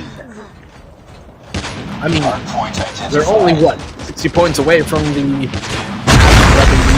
win here, and so Divinity Uprising already very good positioning, and they're going to retake the point as soon as it comes back up online. Shut up there with an Annihilator in hand, just deletes his opponents, and so KLASIKO Rampage will have to try and regroup here and make their push come in, but look at this. Oh, Shadab! A bunch of frags going his way. That's a 4K now going his way. No one's stopping him, and he's completely wiped out almost the entirety of the Classical Rampage side. Very classic. He way to do it literally as well. walked through them. That's what he's continuing to do. A double kill once again. Nobody's stopping this man's tirade. What will they do? He's such a tyrant right now, just walking through and running through all his opponents. Shotgun in hand. Will he find the third? Yes, he will. That is now 8 kills going the way here for the side of Shadap. Bring it up, squad. Shut up, ladies and gentlemen, boys and girls. From Divinity, 9th frag hole, and he does get it. He's on a 9-kill streak. And KRM continuously pops off. He goes in for one more. Thermite this time. He doesn't get that frag. Gets stolen away. Heaven right in there. MIB and Sire going down. But look at the score. 137-219. This is exactly what we were talking about, buddy. There is no way in hell it's gonna be an easy journey for Classical Rampage today. Yeah, Divinity, what can we say? They've taken this map very concisely and very, very swiftly. 150-19, the largest lead we've seen of any domination game today. And what a way to announce themselves here back at home at the MSP Major Divinity Uprising. They look quite at home and they look comfortable coming into this, AJ. And map number 2, after seeing map number 1, I'm quite honestly and frankly scared for the side of Classical Rampage.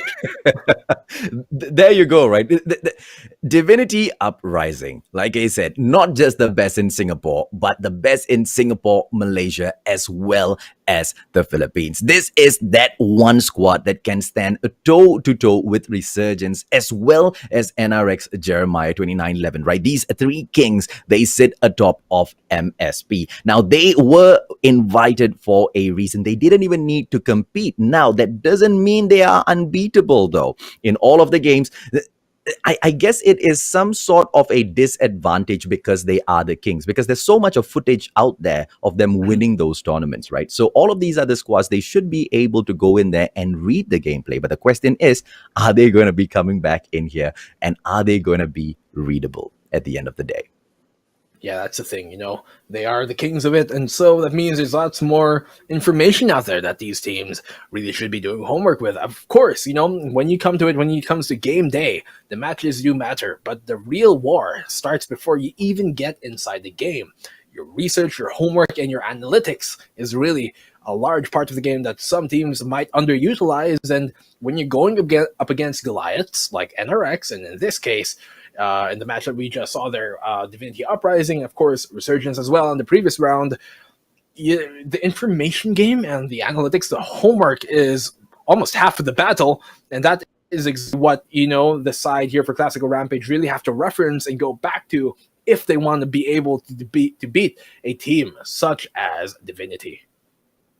Absolutely right. So when we went into game number 1, we could see that the how do I put this? The aggression game, going in for those pushes, and you know, skill-wise, we can say that Divinity Uprising, they have the upper hand. What we have next for us, ladies and gentlemen, boys and girls, it's gonna be search and destroy. So let's take a quick peek once again at the dominating win that Divinity Uprising had over Classical Rampage, right? So this was the score from game number 1. When we went in there for hardpoint, it was a total of 150-19. So like I was saying earlier, when it comes to aggression, when it comes to go in there to push, we can see that Divinity Uprising can get it done. But Classical Rampage right now, with a slower gameplay at the search and destroy, maybe they can come up with a few variations of gameplay that can, you know, kind of catch Divinity Uprising off guard. What do you think, Nico? Do you think the boys can do it this far?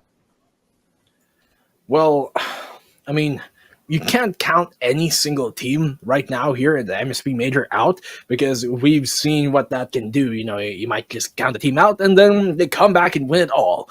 But of course, you know, we have to talk about what is likely and what is unlikely. And really, with the way that Divinity are playing right now, it's improbable that, you know, Clasico can really take these last 2 maps. Maybe they can take a map away from the side of Divinity. Maybe they can take domination away, a standoff once again, once you go back to it.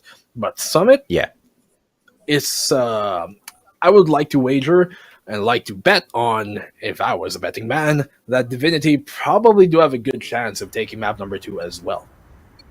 Well, we know that usually when we move in for search and destroy games, the snipers can kind of call the gameplay. Heaven will be planning to kind of, shift the win towards Divinity Uprising, but Zaref will be attempting the exact same. KLASIKO Rampage, Divinity, it's going to be Shut Up. Who's going to come across? MIB and a takedown. One piece in there. Shut Up needs to respawn and a double piece with that Fennec and that absolutely crazy fire rate. 2-piece for himself. He knows the range where he's the most effective, and that's exactly what he's capitalizing on. A triple kill for Shut Up there. Very, very close is the engagements that he's taking, because he knows what type of weapon he has in his hands. Very high fire rate, very lends itself very well to those close engagements, and that's exactly what he does. You see him found the opening pick, juked back in, went for the shoulder peek, and then committed to the final peek. And then that really won him that, in this exact same position, even the double kill, and that really cascaded things off for the side there of Divinity. Yeah, 3 kills. Oh, and the 4th one for Shut Up. Fennec gameplay, absolute solid. It is a 4-on-2 situation. Saya and Zaref right now for KLASIKO Rampage. They need to make a comeback, but I don't think this round is going to be that round. But it's not over yet. Well, almost finds a frag there, Killa, but in the end, he's the one who's going to go down, Skilla. 2-0 to start this map number 2 off, and it almost seems like the way that we've been expecting here for the side of Divinity. Early start. Will KLASIKO be able to take a round is a question, though. You can see here the split coming up. It's almost like a 4-1 push, with almost one player playing towards the cliff side as they try and push in. Skilla is able to find the double kill right now. What a great find by Skilla here towards the control room, and so he does eventually go down, as finally Cord is able to shut him down. 2v3 situation. Cord goes down. It's a 2v2 now off the great flank there by MIB. Oh, and MIB really... Oh, okay. Alfari with the down on Irfan J. Shut Up is going to be the solo player, but he makes it a one-on-one situation. MIB, can he do it? Shut Up looking for that capture, and he does get it done. Point number 3 taken home by Divinity Uprising, ladies and gentlemen, boys and girls, with what looked like KLASIKO Rampage rising up. But Divinity tells them the only uprising that you are going to see, KLASIKO, for the rest of today is Divinity. What a good round again from Divinity, able to bring it back there. Man disadvantage from 3v2 to a 2-0. Now they are up 3-0. Cord here playing from control room number 2 on top, and they do have a strong position to stop any sort of, flanks coming in as they try and make their push towards the B side here. It almost seems like KLASIKO Rampage. You can see there Alfari trying to get very aggressive, but it might not be worth it. Skill is able to find a frag on the Shut Up, and that's at least something going the way here of the side of KLASIKO. They've found 2 picks, make that the 3rd, and Cord almost seems to follow suit. And so now, finally, KLASIKO Rampage, they do have the advantage in this round. Well, with a 2-on-5 situation, Divinity Uprising, how is Cord and Irfan J going to get themselves out of this sticky situation? You see, the bomb planters, they call the pace of the game. Right now, Divinity Uprising, they have it on their hand, right? But KLASIKO Rampage, they are no amateurs. They've gone in for a perfect 3-2 split, I believe, with 2 players. Oh no, just 1 player was looking after Alpha. Contact with enemy. Is still there. With Cord, ASM 10, he needs to call in for some backup, and here comes the players. Finish the mission. But nothing doing as KLASIKO Rampage touches down that particular approach from Divinity Uprising. 1 point has been taken back. Who's going to get the next one, ladies and gentlemen, boys and girls? Divinity Uprising or KLASIKO Rampage? Let us know in the comment section. How do you think KLASIKO Rampage is performing against the Kings of MSP? Right now, 3-1, and finally, as we said, KLASIKO has taken a round. And whoa, what a great frag there by Skilla. Almost loses, but he finds a second. Skilla has been quintessentially the MVP here for KLASIKO Rampage in this map number 2 so far. He's found the double kill, but a double going back in the way of Divinity, as Skilla and Alfari do eventually go down.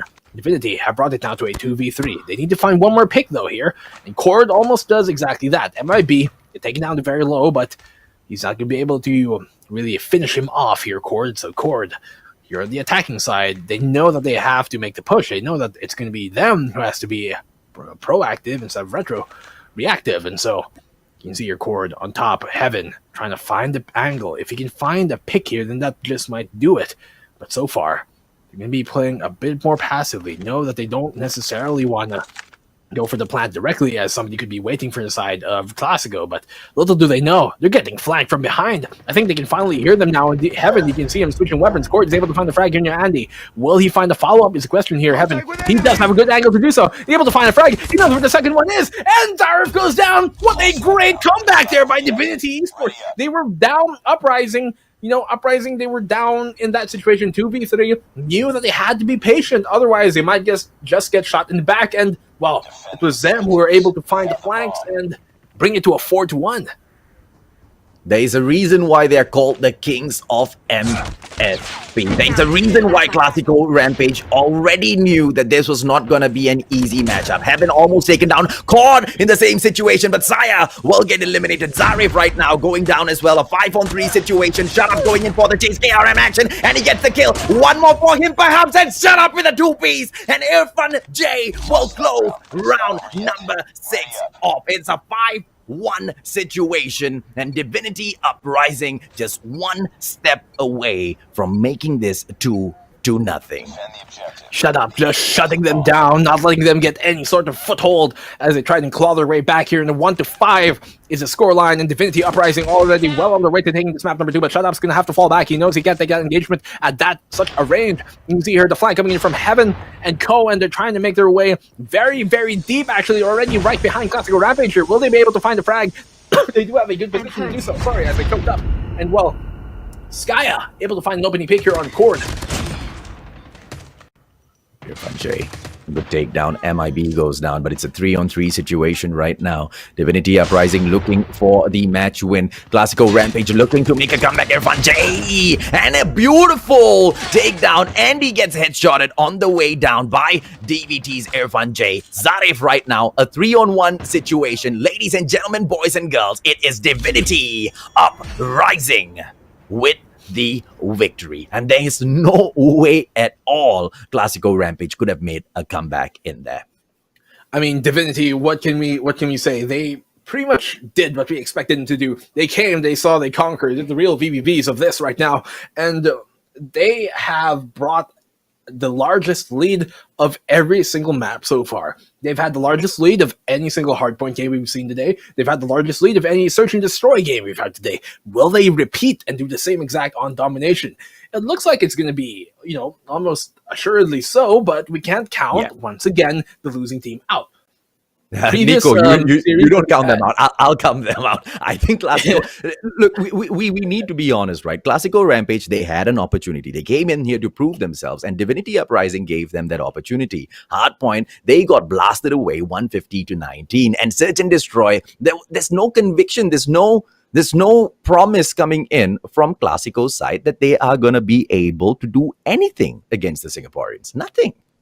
I mean, you can do that because they're your boys. So you can do that. I don't want to take them off. But well, man, just from Divinity, we knew. Okay, everybody knows who you should know who they are, because if you don't, well, that's one way of introducing yourselves. So Divinity coming into this not to sound biased, but they're one of the favorites, if not the favorite, really, to win this entire MSP major, right? Aside from NRX. I would put Resurgence at the third to win as well, the entire thing. But really, it's, for me, neck and neck between NRX and here Divinity. And so Divinity, the one of, if not the, favorite to really make it out of this entire tournament as the champions. Yeah, this is exactly what we expect from them from the group stages alone. When it comes to, the later matches, the semifinals, quarters, then we're going to see a bit more competitiveness coming from the opponents. But really, Divinity are just showing what we already expected them to do. So, of course, in the last two best-of-3 series, 3-map series, rather, we've had today, the losing team who lost map number 1 and map number 2 were able to win map number 3. And we're going to see if that pattern is going to repeat here. Of course, once again, it's highly unlikely to happen a third time, but who knows? We've seen it happen twice today. Maybe a third time is well in suit. Absolutely. Well, Nico, on that point, buddy, let's jump over to the results screen so we can, catch the audience up on exactly where we are right now, right? So, like you said, the most commanding hardpoint win for Divinity Uprising, 150-19, and then just eliminating KLASIKO Rampage before they even woke up from that slumber. 6-1, they got taken down. This time, though, it will be the game of domination. If KLASIKO Rampage wasn't already being dominated all the way thus far, I think they would enjoy the next match. The next match is a place for them to prove themselves. Nico, you take a pick. Do you think they can make a comeback based on the performance they have shown us today? Is it probable? Unlikely. Is it possible? Yes. I mean, anything could really happen here. We've seen, KLASIKO show some signs of life. It's just that the opponent they're trying to show life against is perhaps death itself. And so Divinity being so dominant, as we come into domination, we're going to be going back to standoff. And at least, the difference here is they've just seen how Divinity like to play standoff, and they might be able to apply that when it comes into domination, as they just play them on hardpoint. And so hopefully they can make the adjustment here for the side of KLASIKO Rampage as we start off map number 3. Early control here by Charlie already by Divinity. You have to respond to that, of course, but the real story here is who is going to be able to take Bravo point first. And to be able to do that, you're going to need good positions here for the side of KLASIKO Rampage. It almost seems like they have the initial position to be doing so, but I think that's a calculated risk being given up here by Divinity Uprising as they try to go for the retake instead of trying to go straight for the Bravo point.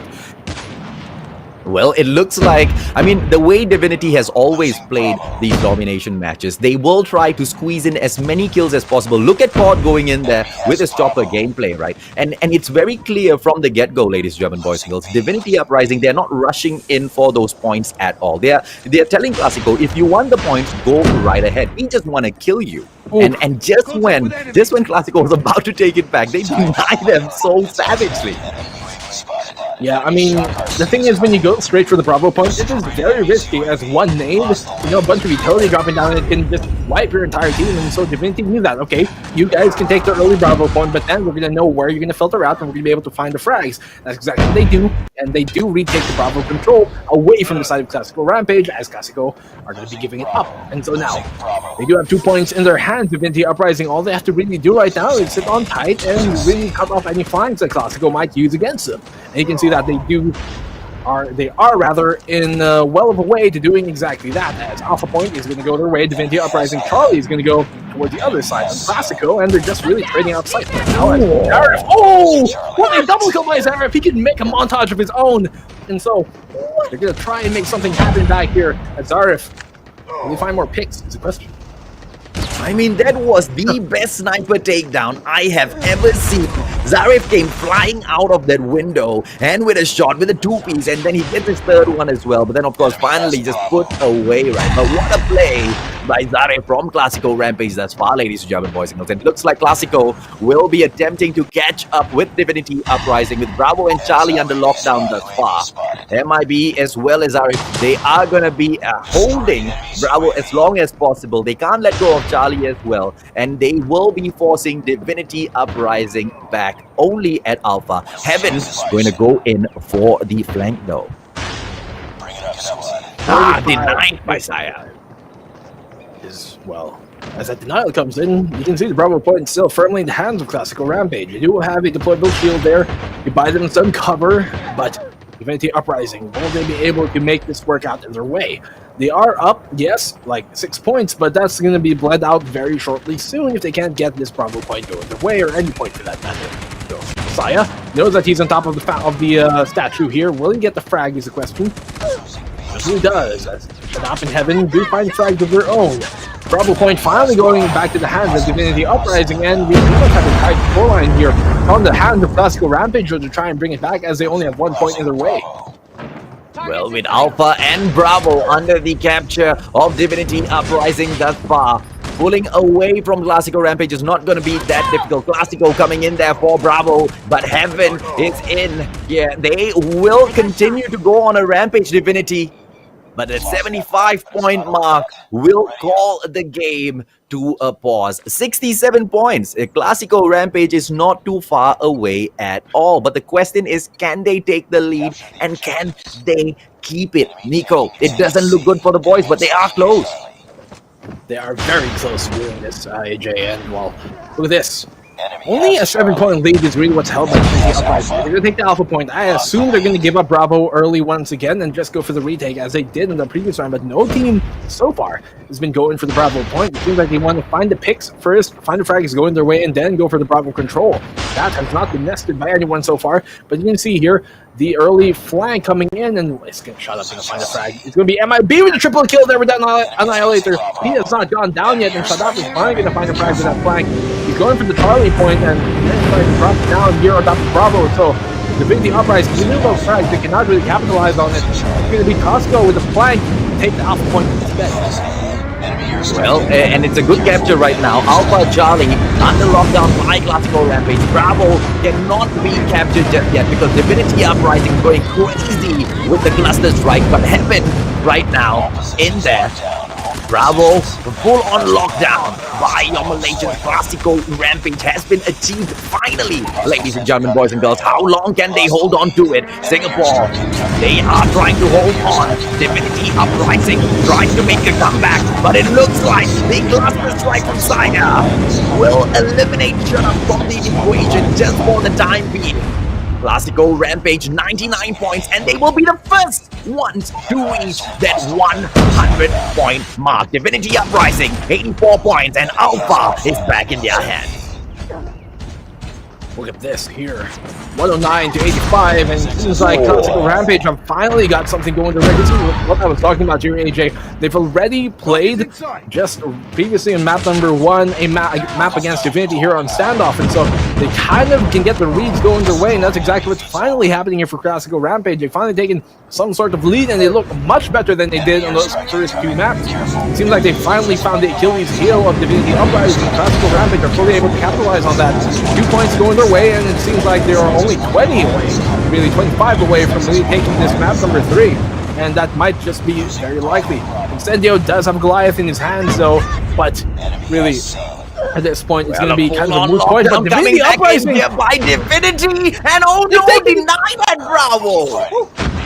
What? They denied it with Dragonade. Great use of the utility there by KLASIKO, but so far it almost seems like Divinity might make this comeback happen. Well, they need Bravo though, because with just 15 points to go for KLASIKO Rampage. And they do it! Finally, the full-on lockdown, the comeback from the Singaporeans. Well, KLASIKO Rampage being able to keep them away. 16 points! 16 points is what KLASIKO needs to touch just 1 win thus far in the opening day, ladies and gentlemen, boys and girls. But it doesn't look like the Singaporeans will be making it easy for them. A full-on lockdown, and Cord is going crazy. Chopper gameplay, 1 kill so far, and they will continue to push in. KLASIKO Rampage has already taken back Charlie, but is 1 point going to be enough? 15 more points to go in here. Nico, tell me, buddy, do you think the boys are going to do it? This is going to be so close, man. Look at this. Just 12 points away is all KLASIKO Rampage really needs to come away with this. And so Divinity Uprising, you do have 2 points in their way. They're going to be tied all up in score right now. Whoever can take a single point right now is going to probably win this, and Powerful finally go down to Goliath. 142 to 141. This is so close. This is a comeback for the Ageless if they can make this happen. Divinity Uprising, they are all now neck and neck. Finally up 2 points.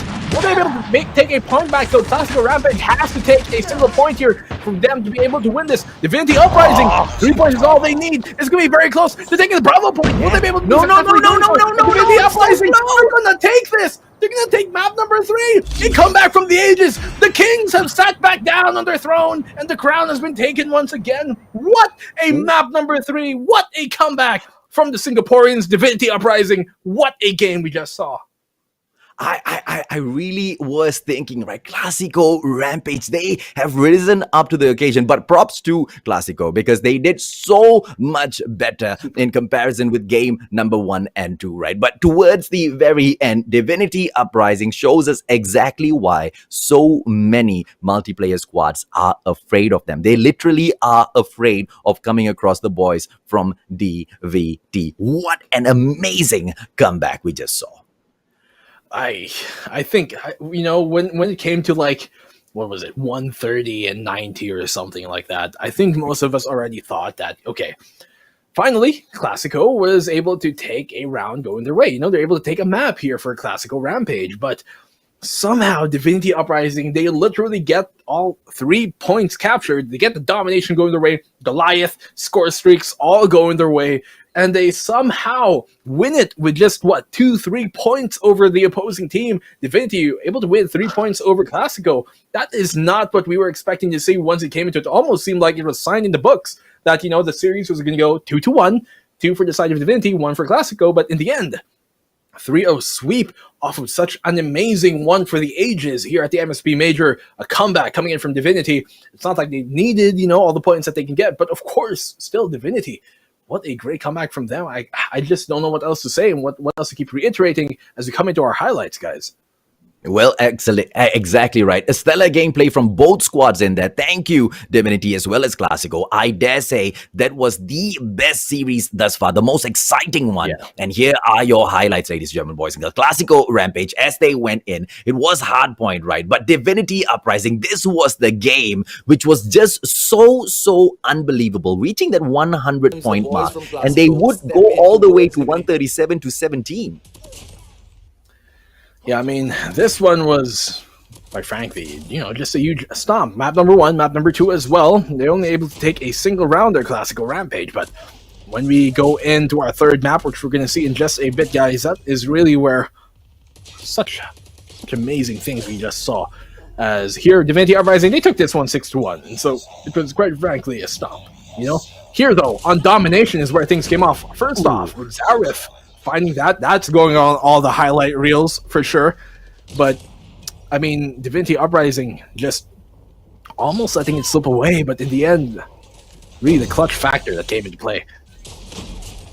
I mean, they tried their best. So hats off to KLASIKO Rampage. But at the end of the day, nobody blames them or nobody's going to hold it against them for losing to a squad like Divinity Uprising. I think the scores were already written even before the game started. No disrespect to KLASIKO Rampage, but that just is the major difference in skill between the two squads. Divinity Uprising truly has risen all the way up there to the very top, Nico. Yeah, Divinity, I mean, they're pretty much one of the favorites, if not the favorite, to come out of the MSP Major once again. That's on, you know, including NRX and Resurgence, the 3 invited teams we have today. And so, I mean, what else is there to say aside from very valiant effort coming in there from the side of, you know, KLASIKO Rampage? They were able to make the adjustments that we wanted to see from them coming into map number 3.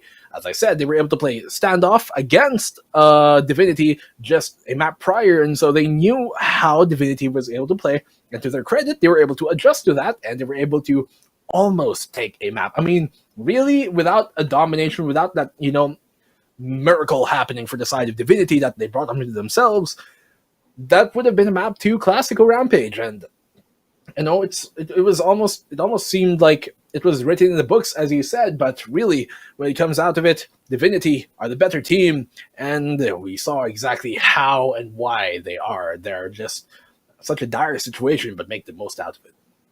Yeah, exactly. Well, on that note, ladies and gentlemen, boys and girls, everybody has been waiting for this particular moment. When will NRX Jeremiah 2911 finally show up? We are at the point where we are going to be seeing our 4th and final series that's going to be live for telecast today. NRX Jeremiah 2911, they will be taking on Impunity from Singapore. Now, Impunity, I have seen the boys play before. NRX Jeremiah 2911, I can say this, Nico. Just like how Divinity Uprising went in there and showed everyone exactly what they're made of, NRX will be looking to do the same. Now, ladies and gentlemen, boys and girls, we don't want to drag you on any further. We are looking forward to seeing that match as well. So we'll take a quick short break and we'll be right back.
Welcome back, ladies and gentlemen, boys and girls. My name is AJ and I am the Mustachio. Joined with me is the one and only Nico Gayoso, known as Black and Blue. Welcome back.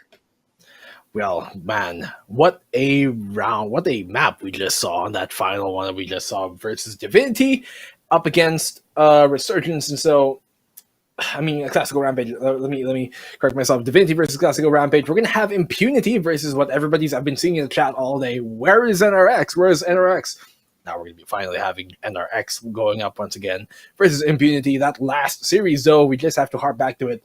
Such a amazing one for the books, of course. That is definitely going to be in one of the highlights of this entire MSP major, and we're only in day one of the group stages. So, AJ, what we have coming up against here on our final series of the day is kind of something similar to what we had in the last series, where you have one of the tournament's favorites, if not the favorite, going up against a team that really had to qualify and claw their way into this MSP major group stages. And so we're going to see, of course, once again, the same story of one team which is crowned royalty here in the scene, and one team who is pretty much the knight trying to make his way and give himself and prove himself that he is definitely worthy to be here. Of course, all these teams are worthy of being here, but we're going to be moving into our banning phase, and we're going to see what they're going to be going with here. Impunity bans Crossfire, and NRX bans Summit.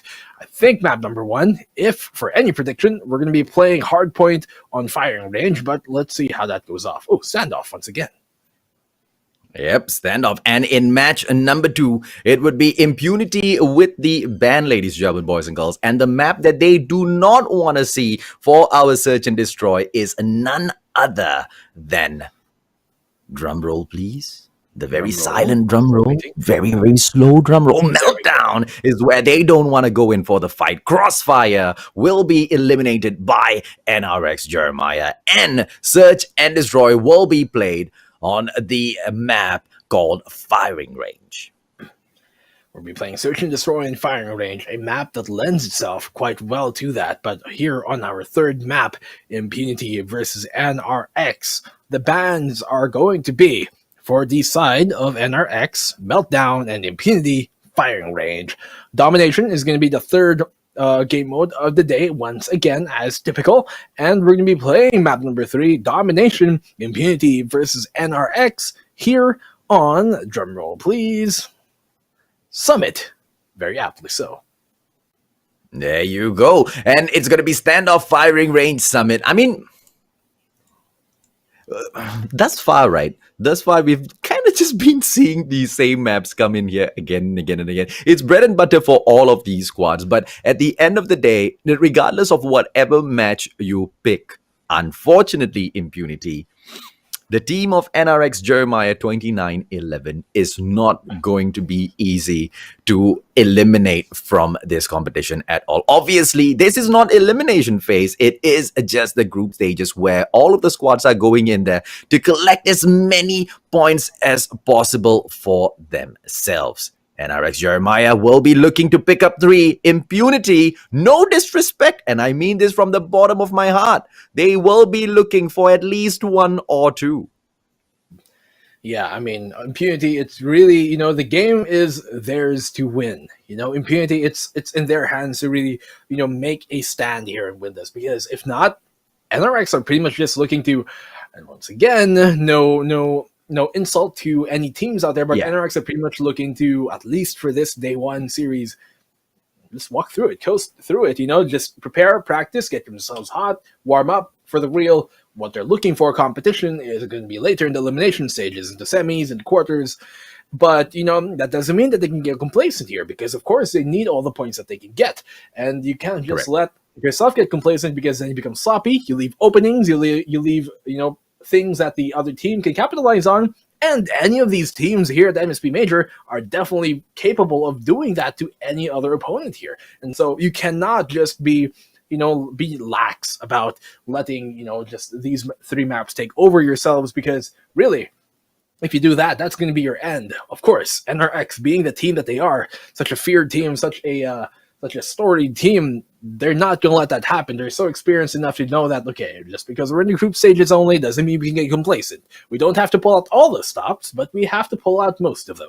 And so NRX coming into this, the very fabled team, they're pretty much like the favorites, as we've been saying, if not the favorite, if not one of the favorites, along as the team that we just saw a while ago, Divinity. And so those two teams are really the teams to look out for. Resurgence, I would say, at the close third, but really it's those two teams that are, that we're looking at to project further into the tournament as we try and go into our map number 1. AJ, well, these two teams so far, I mean, you guys already know our predictions. We're already kind of predicting NRX to take this, but I guess what the question is, for the side of, Impunity, what do they have to do to not let that happen, not just get 3-0 swept?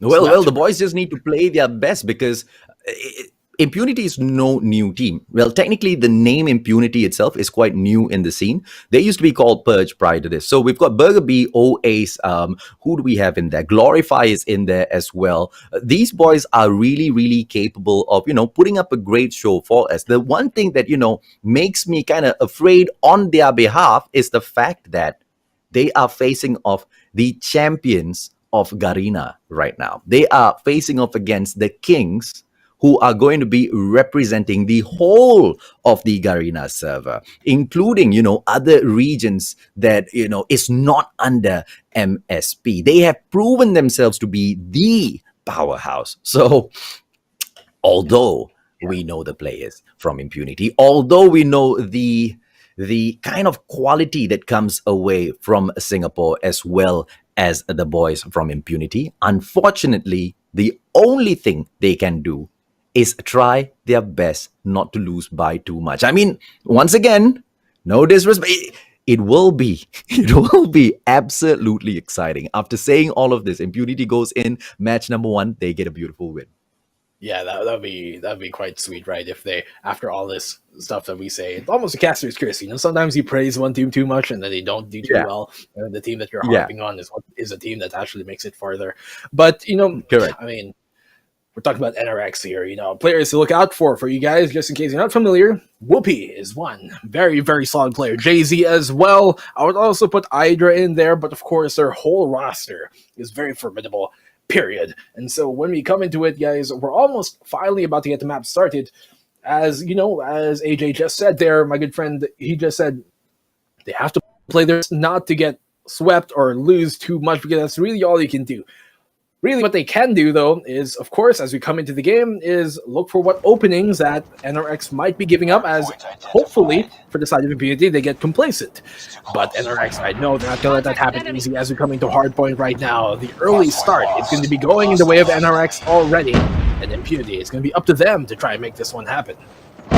Well, it is the race to 150 points, and Impunity goes in there to steal a couple of points. NRX Jeremiah, obviously the first ones to the party.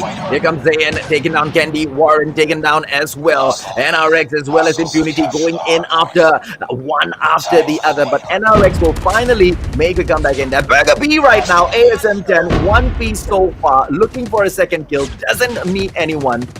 But it seems to be a slow start for both squads. They're just getting a few for each other, Nico. Enemy in sight. Yeah, they still are. You can see them here just, firing some cheap shots here and there, not necessarily going for an overcommitment on any either point or position. And so NRX do have the points going their way right now. They've captured the hard point. Impunity not going to let that reign for too long, though. You can see already they're grouped up here towards the warehouse, and they're trying to make their push. Now all together, 5 men pushing in here for the side of Impunity, but Crush is going to find a double kill. Whoopi able to find a frag of his own as well, and Daisy's going to find the kill. Double kill now for him. Warren chimes in as well, and they've taken the lead, but Impunity almost brought it back. They are going to have to get their spawn flipped, though, as they're quite far away from the point right now.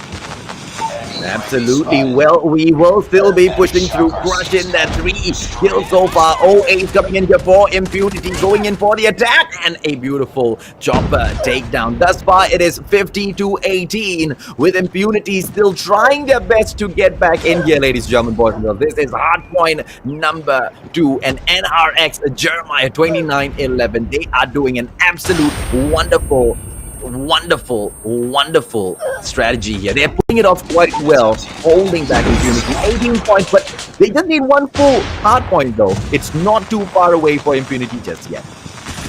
Yes, of course. We're only at the halfway mark of the points needed here, NRX Jeremiah, and so Impunity can still make this comeback happen. We've seen, well, harsher odds work out in the loser's fate. And so, in the signal here, AP able to find a frag, able to find a double, they just walk into his side, sprays them down like a hose of the garden, and so Impunity finally able to take a point going their way. Now, they do have the hard point in their control, and it's going to be up to NRX to try and retake it from them, but NRX are very good in do so. You see Crosshair and Jay-Z able to find frags of their own, as NRX Jeremiah still do have a 40-point lead, but that's going to be cut down shortly into by Impunity. Oh, not if NRX has got anything to say about it. 32 points in there. Sorry, 32 seconds in there, and they will pull it back. But Impunity, they keep fighting on. They are not allowing NRX Jeremiah to push them into a corner. Every single time they lose it, they don't go in for that lazy gameplay to say, hey, you know what, let's go with map awareness and take on the next hard point. Let's give this away. No, they fight for each and every single one of those points. And they need to, right? Because NRX Jeremiah have crossed the 3-digit point already, 105, and they lead Impunity so far behind at 43 points. Candy, Chopper gameplay, the next hard point is going to be picked up by NRX as well. Well, NRX already 110 points in their pocket, and they seem to, if they can hold on to this point for the entirety of its duration, they're going to win this entire, map number 1, and that kind of seems like what's going to happen here. As, look at here, NRX, they're put so far ahead, and there's no way that they can even get out of the spawn here. Impunity, they're all just getting shut down. Look at the crossfire that they have, and Candy does have a war machine in his hands. Predator missile as well. Will he find a frag with it? He's going to shut him down. Yeah, kill going his way onto Zion, and well, is there anything that they can really do here? Impunity, as only 10 points is needed by NRX Jeremiah. I think it's safe to say, AJ, this is a map number 1 going to NRX. Oh, no doubt about that at all, Nico. 150 to 43, we finish it off. And NRX Jeremiah 29, I mean, props to Impunity. At the start of the match, it looked like, oh, wow, the boys are really going to be proving us wrong, because they kind of put up a strong fight at the very start, right? But as the match kind of prolonged, NRX Jeremiah kind of shut them down again and again and again, and they just didn't give them a chance to make a comeback. Yeah, you can see where like their experience and their prowess really helped them pull ahead. After the shaky start a bit by NRX, they were able to, okay, let's regroup, let's do things together, let's play as a team. And they knew finally what you're up against, their Impunity, and that's really what NRX capitalized on. They were like, okay, guys, come on, what are we doing? We're NRX, let's group up, let's play together, stop messing around. Let's take this map number 1. That's exactly what they do. So as we come into map number 2 on Search and Destroy, it's going to be a chance, at least for Impunity, to try and, hopefully buy themselves some immunity from the offense of the side of NRX. But when it comes into it, NRX are still heavily favored to take map number 2 and, of course, map number 3 as we move into Search and Destroy in just a bit, guys. Well, I really hope for Impunity, because they are a very, very strong team from SG, and I think they kind of need more airtime, right? But obviously that's nothing that we can decide for them. Impunity needs to prove that for themselves, right? So game number 1, I would say that they obviously, it was close, right? And we don't know why it was close. Was Impunity just as good, or was NRX Jeremiah kind of sussing them out at the very start of the game? And something like this, we will only be able to confirm when we go into our game number 2. That will be coming up soon, ladies and gentlemen, boys and girls. But of course, before that, as usual, we will jump back into the results screen just to kind of get a recap of what just happened, right? Because like we said, it was a great start at the very, very, in the early stages of the map.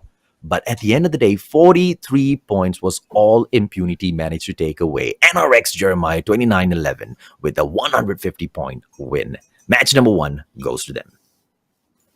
Well, That was match number 1, but we also still have firing range here on Search and Destroy, Bomb Mission, and of course, Domination, the final map of today, is going to be played on Summit. And so this is a chance, once again, for Impunity, to buy themselves, a map going their way. Search and Destroy, our Bomb Mission, is played quite a bit differently compared to, Hardpoint and especially Domination. And so when it comes into it, Impunity, and we're going to be playing on firing range, it might actually be a map that they could take. I don't think they can take Domination away, but I do think that firing range, they do have a chance of winning it here. I don't know, man. So we got to see as well, right, Nico, whether or not Idra comes back in for game number 2. Because Idra, the chopper god, he, for some weird reason, has missed match number 1. In match number 2, on the other hand, let's take a quick look, and Idra is back. Idra is back in match number 2. So, I don't know, Impunity, you guys better step your game up. The chopper god has come in to say hello. Yeah, Idra, I mean, we all know what he can do, and him coming back here from map number 2 kind of makes my point a bit worrisome. Impunity, they're going to be waiting to blow up this car, yes. Why you do that? It's for cover.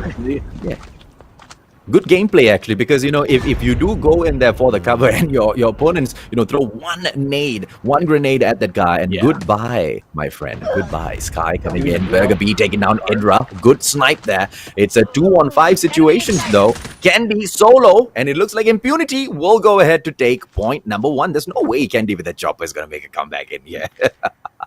Well, they do get the bomb fly down here towards the B site, inside the command center, and it's all going to be in the hands of Candy to do this, but really, I mean, 5v1, what can you do in this situation? He finds a pick, but that's kind of a low-impact frag, if anything, like, trying to go for the defuse here.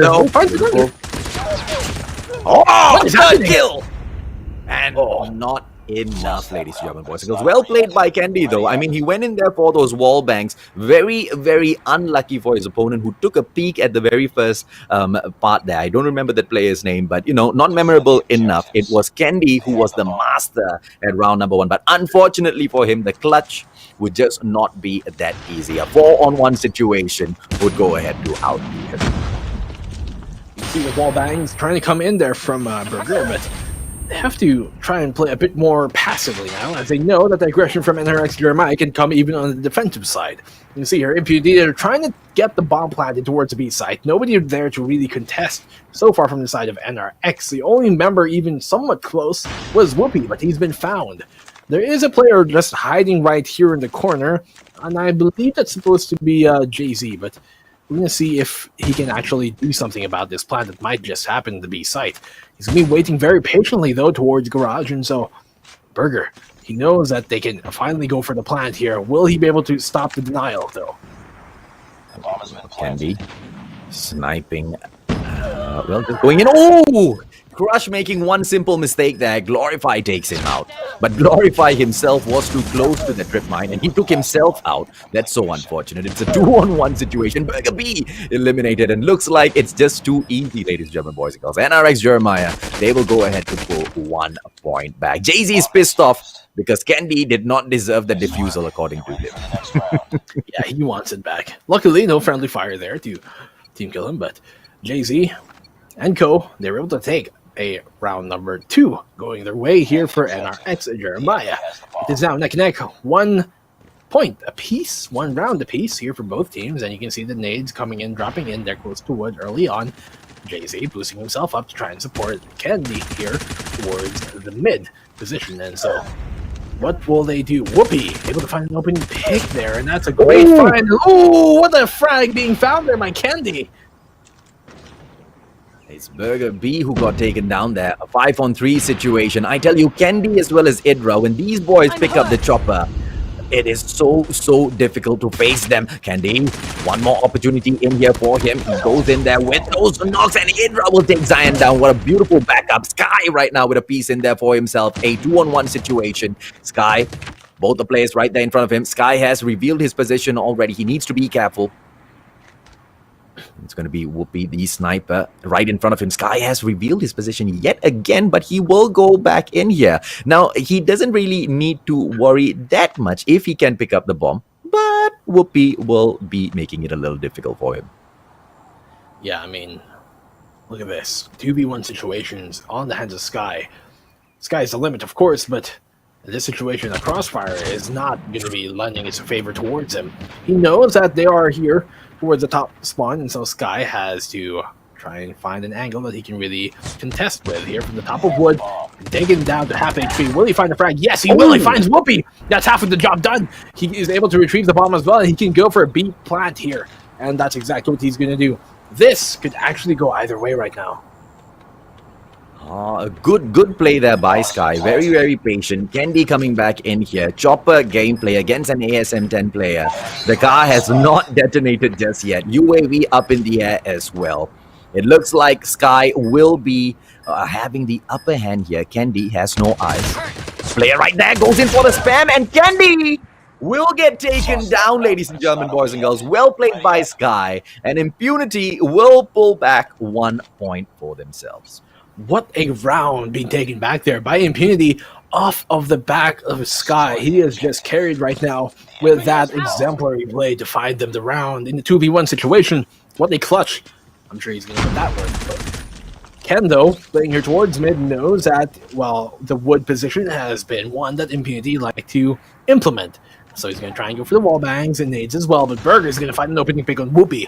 It's Whoopi this time going down first, even though he found the opening pick last round. He's the one to go down this time. 2-1 on the board, and there's a minute 30 seconds left on the clock as they try and make their way towards Bravo site. It seems like the defense is a bit light here towards Bravo until Sky knows this. He knows that they can capitalize on the pressure that has been alleviated from the Bravo site. You can see him looking there towards tires. And if they can find a pick or two here, then that's going to be the bomb side right for the taking. I'm not so sure why is Impunity wasting so much of time, and a beautiful takedown by Sky, but traded immediately by Crush. Crustaceo coming in there, ladies and gentlemen, boys and girls. Jay-Z going in there with the Mythic Fennec and taken down. It looks like Impunity will be picking up point number 3. Have you noticed though, Nico? It looks like Whoopi's gameplay is a little off today. It does. I mean, Whoopi, he's found a pick here and there, but this is not the Whoopi we normally associate with. And so, 1-3 on the board, and NRX seem to be giving this map up almost like too early, but of course, so lots of rounds for them to come back with. As we said, Whoopi finally finds a frag now here on the Sky, and so there you go. Perhaps he heard us. I think he definitely did. This is my long-lost son, ladies and gentlemen, boys and girls. A lot of people know that. Whoopi coming back in here. Locust gameplay. One player who was right there in front of him has managed to get away to safety, but it is a 5-on-4 situation with Cyan on the bomb. He does have an angle here towards the top of tin, or garage as some people like to call it. Hydra able to find the frag in the AC. And so that's another pick going the way here for NRX. This could be a round where they can bring it back and hopefully cut the deficit down for their side, but Impunity are going to have to try and make something happen. The minute left in the clock, lots of time to still work with here for an execute, but still, Impunity trying to bide their time and not get too impatient, even with the clock ticking down. Oh, Jay-Z is just waiting for Burger B to go in there for a peek. Burger B does not know where in the world Jay-Z is. He is still trying to look for him, but Burger B will try to get away from this situation. It was too risky with 3 more players and the bomb. They cannot take any risk whatsoever. Alpha Edra right there though. A chopper spam will be coming through. A quick thermite gameplay by Burger B. And what a play! Zion and Edra Whoopi going in for 2 pieces. Burger B with a beautiful trade, and that's it for Impunity as NRX pulls back 1 round. NRX finally getting a round back going their way, and they still need 1 more here as they come into the second half to equalize the score all up. It is so far a lead by Impunity, one that we were not expecting, although that lead has been cut down to just a single round after Burger finds an opening pick as well in the crush. That's a good start here on the defensive side by Impunity. Sky as well able to find the frags of their own. Look at all this utility being dropped down. Hydra and Jay-Z able to chime the frags of their own as well, so now it is a 3v3 situation. They have to play a bit more passively though, as they need to regenerate their health up for now. You can see here Hydra LMG in hand. He's going to be trying to play the back line here for the side of NRX as they try and make this execute on towards the B site happen, but it seems like they're going to be rotating around and they're going to be letting go of the B site now. They don't seem to want to have any part of it, and it seems like almost Alpha is going to be their point of attack. Well, excellent gameplay in there by NRX Jeremiah, 29-11. Impunity, they are going to be left stranded here over at Bravo whilst that rotation on Alpha happens. There you go. They've gotten the message. They are going to be falling back right now. But Zayn, what can he do with his ASM-10? He falls back. All they can do right now is just wait for the plan and just attempt a takeover. A 3-on-3 situation is quite fair to both teams. One sniper each. And there you go. Let's kick it off. You can see their Burger almost shaves the head off of one of the NRX members there. Trying to go for the jump peek, not able to find it. He can't see the angle. He can go for the wall bang here, though. Almost actually lands it if he aims down just a bit lower. He might just find JZ, but Whoopi is able to find the side. Not something going their way finally, but what a frag being found there by Burger, being now 2v2 situation. One sniper in either side's hands. And so, what a pick by Whoopi coming in from behind. Now Glorify is going to get trapped in between, and he's going to get shut down as NRX Jeremiah win their first round of this half. 3-3 on the board, and, well, 3 more to go for either team. Take this one. I mean, what a methodical, they went in there for the rotation for the plant first, and then they went in for another rotation after the plant, just catching Impunity off guard every single step of the way. NRX Jeremiah, they don't only look like the better ones, they are the better ones thus far, ladies and gentlemen, boys and girls. But the scoreboard for Search and Destroy, on the other hand, shows that it's all equal. Whoopi taking down Burger B, which means Impunity has lost their sniper. It's a 5-on-4 situation. Kendi takes down Sky. A 3-on-5. Every single moment, every single second, it looks like Impunity loses one more. But 08 with a 2-piece, and he makes it 3-all. OAC finding double frags here, but still, 3 members still up for the side of NRX Jeremiah. They do have a good hold on to this A side so far. Will Impunity be able to make the retake happen? JZ's able to find a frag in Zion. Hydra able to shut down AC there at the end, and finally NRX have taken the lead now here on our second map of this 3-map series. Attacking side has been working out quite well for the NRX Jeremiah squad, it seems, so far here on firing range. Well, Kendi coming back in here. Thermite gameplay 4-3 so far. NRX Jeremiah has caught up, and this time they are in the lead. 2 more rounds for them, and they will take one more. And Whoopi making a mistake. Sky goes in to capitalize. Jay-Z goes in for the immediate trade. Crush in there with that backstab. Glorify eliminated. Burger B with the frag on Jay-Z. It's just back-to-back, ladies and gentlemen, boys and girls. But what's important is we are left with a 3-on-2 situation with Crush on the bomb. And it looks like it is going to be a Bravo plant. Crush needs to get it done right now, though. Or is Impunity going to make a mistake? No, they will. I thought that was the head of someone, man. It was just a trophy system. Almost seemed like it. I can see the silhouette. But 3-2 on the board. I mean, are alive right now for the side of NRX. It's 4-3. And Burger trying to go for that pick. Does not land it, though. Not even tags him up. But he does make his presence known. He has to make this execute happen up close and personal. There's nothing he can really do in this situation. Zion coming in from behind. He's able to find a frag. Will he find a follow-up? No, he won't. Not yet. At least Zion is going to have to pull this one back for the side here of Impunity. But in the end, NRX take a 5th round on the board. 1 more is all they need to take in this map. No, and 1 more is too many for NRX Jeremiah. 29-11, ladies and gentlemen, boys and girls. Impunity coming in here representing Singapore. Will they be able to get this one done? They need to win 3 rounds in a row in order to get this game. But NRX Jeremiah just needs 1 more win. Whoopi goes in for the push, but Alpha seems to be empty, and it's going to be a quick plant for NRX. Yeah, I mean, bomb plant down here towards the A side. We've seen NRX be very good on these attacking rounds, and it doesn't seem like anything has differed as we come into round number 9 right now. NRX Jeremiah already have the plant going down at the start of it without even having to find a pick yet. And so Impunity, what can they do in this situation? They know that they have to try and wrestle control of Wood here, but AC's going to get shut down there by Hydra. A great positioning by Hydra. Ken is going to try and find a frag. He does! Getting the wall bang. Almost finds a second as well. They almost line up for him, but seems like AJ, this might just be a done round. It's game over. 13 seconds on the clock. 4 more players there. Glorify gets eliminated anyway. Ladies and gentlemen, boys and girls, it looks like game number 2 goes to the champions, NRX Jeremiah 2911 as well. NRX, well, what a map we just saw from them. You know, on the defensive, they didn't look as hot as they were in the second half on the attacking half of theirs as compared to the defensive side. It almost seems like you'd expect the opposite, that they do better on defense, but the aggression is what NRX have been so infamous for, and being on the attacking side just, lends well better to that. And so when it comes into it, NRX were able to, make what works for them really well work out when they come to the second half. On the attacking half, the aggression is what Impunity were not able to deal with, and that's exactly what netted it. And, NRX the win in the second half. Exactly right. I mean, towards the first half of the game, we didn't really see Whoopi as well as Idra kind of go in there and shine much. Crush as well, he didn't really have a lot of frags on him. But then just like you said, when they took the attacking position, when they were going in, they kind of stepped their gameplay up a little bit. And if you look at the strategy for those plants that came in from both Impunity...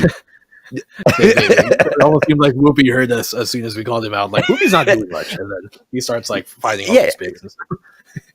Exactly, but that was at the start of the match, right? But then when you look towards the end of the match, then Whoopi just turns around. I mean, I think what it was, round number 8, he was already up by 6 kills. So, he kind of made a comeback in there. And I think he was an integral part of the comeback by NRX as well. So it was a really, really good win thus far based on their performance. I mean, when you go into your hard point 150 to 43, and then you come into your search and destroy as well, you get annihilated. Domination doesn't look like it's gonna be going to Impunity at all. What do you think though? We've seen two ones thus far, Nico. Do you think they will be the third ones to do it, or are we gonna have an equal 2-1, 2-1, 3-0, 3-0? I think we're gonna have a 3-0 coming in here. As I said, even before map number 2, I think Search and Destroy is the only game mode that Impunity are going to be able to take out of NRX from NRX, right, if anything. And with NRX taking that, even I'm not hopeful for the side of Impunity. I'm, still rooting for them as the underdogs, but still I'm not hopeful for their side. It's not probable that they'll take Domination map number 3, but of course, they are very, very free to prove us wrong, and I hope they do. But really, my real, casters esports answer is that it's probably going to be another 3-0. We're going to probably have 2-2-1 today, and this is going to be our second 3-0 of the day as well. Absolutely. I mean, we have seen Impunity go in there, and they have definitely gotten our respect, right? I mean, a great gameplay by them to kind of, fight back the Kings, NRX Jeremiah, a little bit extra. But 43 to 150 and then 3 to 6, it really doesn't look good for them at all. When we go into Summit, the name of the game is going to be Domination. Basically, it's going to be what NRX has been showing us thus far. Domination. Firing range was cancelled out by Immunity. NRX went in there. They battled out and they kicked Meltdown out of the list. Summit, it's a huge map to be playing Domination on, but I think it is big enough, Nico, for those cluster strikes to come in there and just wreak enough havoc and to kind of slow down those XS1 Goliaths from handling too many of those areas. What do you think? Yeah, I mean, Summit it's actually quite funny because Summit is a large map, yes, but it also lends itself to close quarters fights very well because while it is a large map, there isn't so many long sight lines that really favors snipers too much.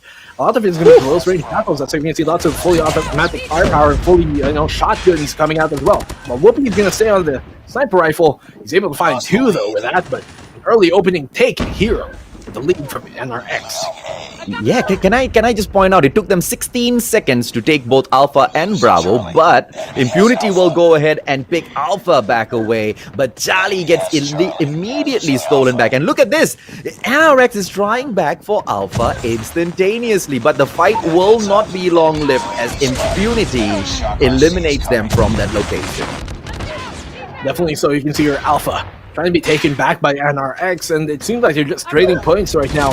So, Jay-Z's able to find a frag, and they've taken control of Alpha once again. Nobody on the Charlie point to stop that from being capped, but Impunity not in position to cap it themselves anyways. They're making their way here towards the cliffside, and RCXD is down. That's going to probably find a frag here in the corner, and they do. Jay-Z able to work off of that information to find the frag in the pre-fire going his way. 31 to 13 on the board, and a quick, almost 20-point lead already now by NRX to start things off.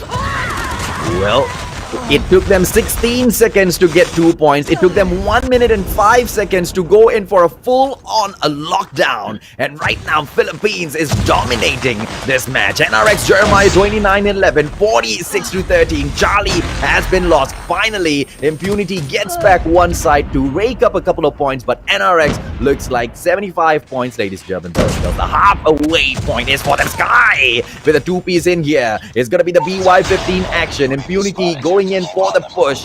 Brings out the UAV, but how much can they do? 58-18. 40 points in between them is just too much. Nico, Impunity is... Oh, on that point though, bro. Bravo goes back to them.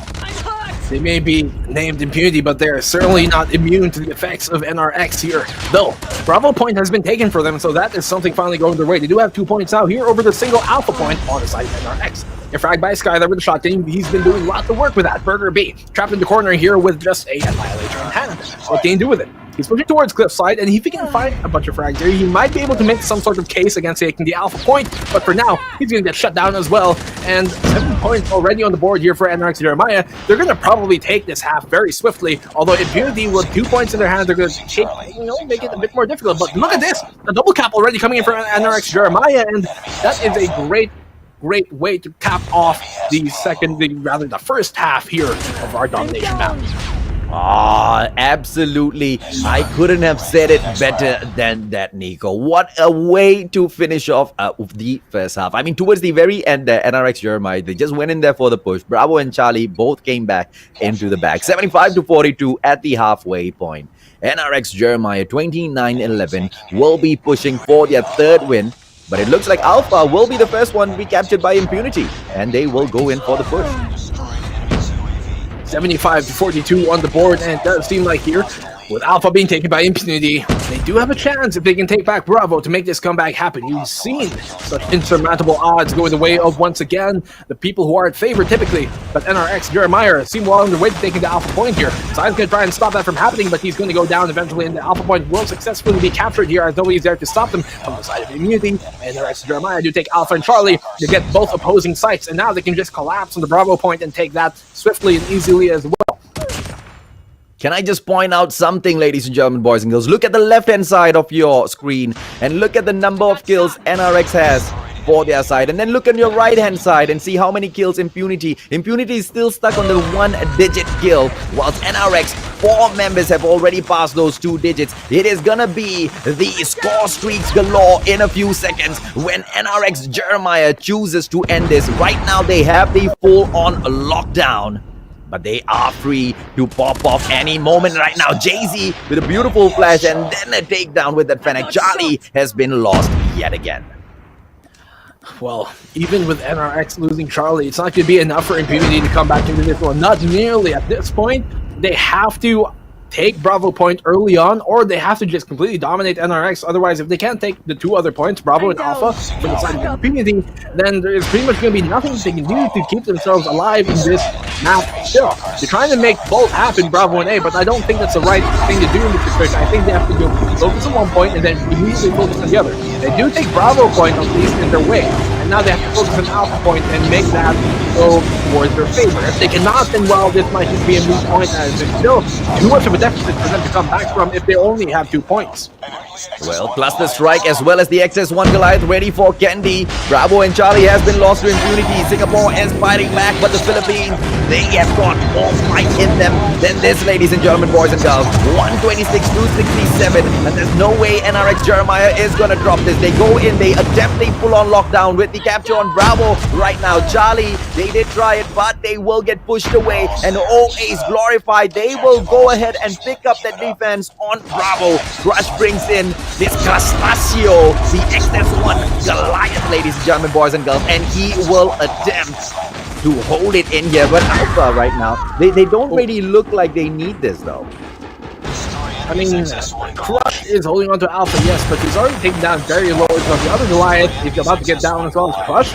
He's removed there from the competition as that one Goliath at least. 136 on the board, and they're finally dominating NRX. This is the comeback that they need to be to make this happen. The Charlie point is going to be taken back once again, clearly though by Jeremiah, but they almost had a chance to make the comeback work.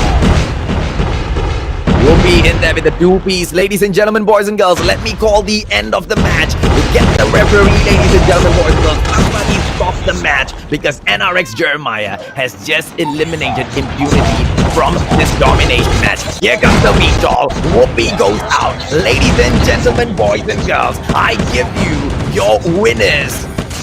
It is Impunity going up against NRX Jeremiah 2911, but with Whoopi in the air with the VTOL, with the sound of the cluster strike coming into the game. 150 to 101, and a beautiful 3-0. 2 donuts in here today, Nico. Yeah, I mean, we called it. It's a pretty equal day so far. 2 2-1s and two 3-0s, and that one we just saw right before us in front of our eyes. NRX do take a commanding, swift, and decisive 3-0 against Impunity. Same exact thing that happened with the previous series that we saw between KLASIKO Rampage and Divinity Uprising. Yeah. So once again, that was another best of 3 that really just went 3-0 clean sweep. I mean, what's there to say? You can say it's a teamwork, you can say it's a coordination, you can say it's all these things, but really what we saw in that third map in the final is what has, been pretty much the defining factor. Is as much as teamwork and communication, all these things are important, we're playing Call of Duty, and so gun skill is much more important sometimes, and so that's exactly what happened. NRX, with their impeccable aim, their impeccable gunplay skill, they pretty much just, won the firefights that they needed to and just straight up battered Impunity into a 3-0 submission. I mean, obviously, we would have wanted to see this sort of a quality that we saw from Impunity in domination, in Hardpoint as well as Search and Destroy, right? Because the way Impunity played domination was really, really good. We can't take anything away from them. To end the game at 101 points was very, very, very good against a squad like NRX Jeremiah, and doing so without the number of kills to compare themselves to NRX. I mean, great that they did that well, but if only we had seen that sort of a quality in there for game number 1 and 2, I think we could have seen a big difference. But I think this also gives the squads a huge opportunity, right? Because this is, I mean, at least based on what we have seen thus far, Nico, the first time these players or these squads are meeting each other at the MSP major group stages. Of course, the ones that are happening offline, we are not privy to those matches just yet. But let's just take this as day 1. Day 4 warm-up. All of the squads that went in there, they couldn't get their best done, but it's okay because it's day 1. It's day of getting yourself acquainted with the other squads. Tomorrow, it will be a different story, I believe. Of course. Well, tomorrow, we're going to have a bunch of games coming up for you guys, as it's going to be the second day of our group stages. We're going to have on broadcast for you guys Impunity. We just saw them go up against NRX, but tomorrow they're going to be going up against another Philippine team called VVV ESPORTS. We saw them earlier today. Second match of the day tomorrow is going to be Jeremiah, NRX Jeremiah versus PDR REBORN. Third map is going to be KLASIKO Rampage versus VVV CONQUERORS. And the last and final series of tomorrow on stream is going to be Resurgence versus Divinity Uprising. So those are games to look forward to, guys. Today, our first day, as we're going to show you guys, as I just said, we're going to show you the match schedule. There we go. That's the schedule for tomorrow. Impunity versus VVV, NRX versus PDR, KLASIKO versus VVV CONQUERORS, and Divinity Uprising versus Resurgence. And so none of the teams that have played today are going to be out of the tournament yet. So the fans of the teams that have lost should not worry. It's the group stages, and we're playing more for points, if anything. And so, man, tomorrow, I think we're going to be both back here, and I'm quite excited to see how our matches tomorrow are going to shape up compared to today. I definitely am looking forward to the matches tomorrow, and I'm not being biased at all towards the 3 kings that are at the MSP major as the invites, right, the special invitees. But the most I think challenging path tomorrow is gonna be when we get into a situation, right, where we see two very, very interesting squads take it up. Divinity Uprising as well as Resurgence. When we saw at the ESL MSP Championship, it was crazy, right? I think if I'm not mistaken, it was um, Malaysia that beat Philippines, Philippines beat Singapore, and Singapore beat Malaysia. And it was all around, right? So we kind of think, we kind of know the score for tomorrow. But hey, let's leave that to tomorrow, ladies and gentlemen, boys and girls. Let's check out the highlights of the match once again between NRX Jeremiah 29-11 as well as Impunity, and see exactly how they got to their 3-0 victory. Well, I mean, we saw in our map number 1, NRX Jeremiah, bring it to what was a very dominant performance, yes, but Impunity were still able to put up a good fight. It wasn't as big of a stomp as we've seen the other hardpoint games go. And on Search and Destroy, well, Impunity almost seemed like they were well on their way to perhaps winning it. They definitely did win the first half, at least. But in the second half, NRX Jeremiah, as soon as they switched over to the attacking side, kind of pulled away of that map, and it really plays into their favor of how aggressive they usually play. You know, being on the attacking side does tend to, lend itself better to aggressive players, and so that's exactly why NRX were able to pull out and pull away come into the second half here of our Search and Destroy map. We saw previously that, Search and Destroy has been a map that they are good at least on the attacking side, they were able to really confirm that. So, Impunity here, though, on their map number 3, I mean, as we pointed out, like, NRX had more of the kills. Yes, they had a very large lead in terms of kill count, but still Impunity were able to keep it close. And I think that is a testament to their positioning and their play, because even if they weren't able to have enough kills, they were able to delay enough time that, NRX weren't able to push, even if they're not getting found or picked off. Exactly right. I mean, at the end of the day, like I said, Nico, I mean, they definitely deserve props, because when we went into domination, they did perform very, very well. And that's exactly the quality that we want to see from them in the start of the series in the future, right? Well, sorry, I did not get the cue from production. My apologies, ladies and gentlemen, boys and girls. It's a little bit buzzy. But the final result for the day is ready. I wonder, though, Nico, whether or not we're going to be able to see the offline scores as well. Let's check it out, ladies and gentlemen, boys and girls. The final results of the day. Oh, there we go. Right now, number 1, Resurgence, with 5 points to their name. We saw them win, 3 maps on the broadcasted game, so that must have mean that when they played the other series, they only won 2. Perhaps as they lost a single map there at EC. Next is NRX Jeremiah and Divinity Uprising. These 3 invited teams are, quite expectedly at the top of the scoreboard.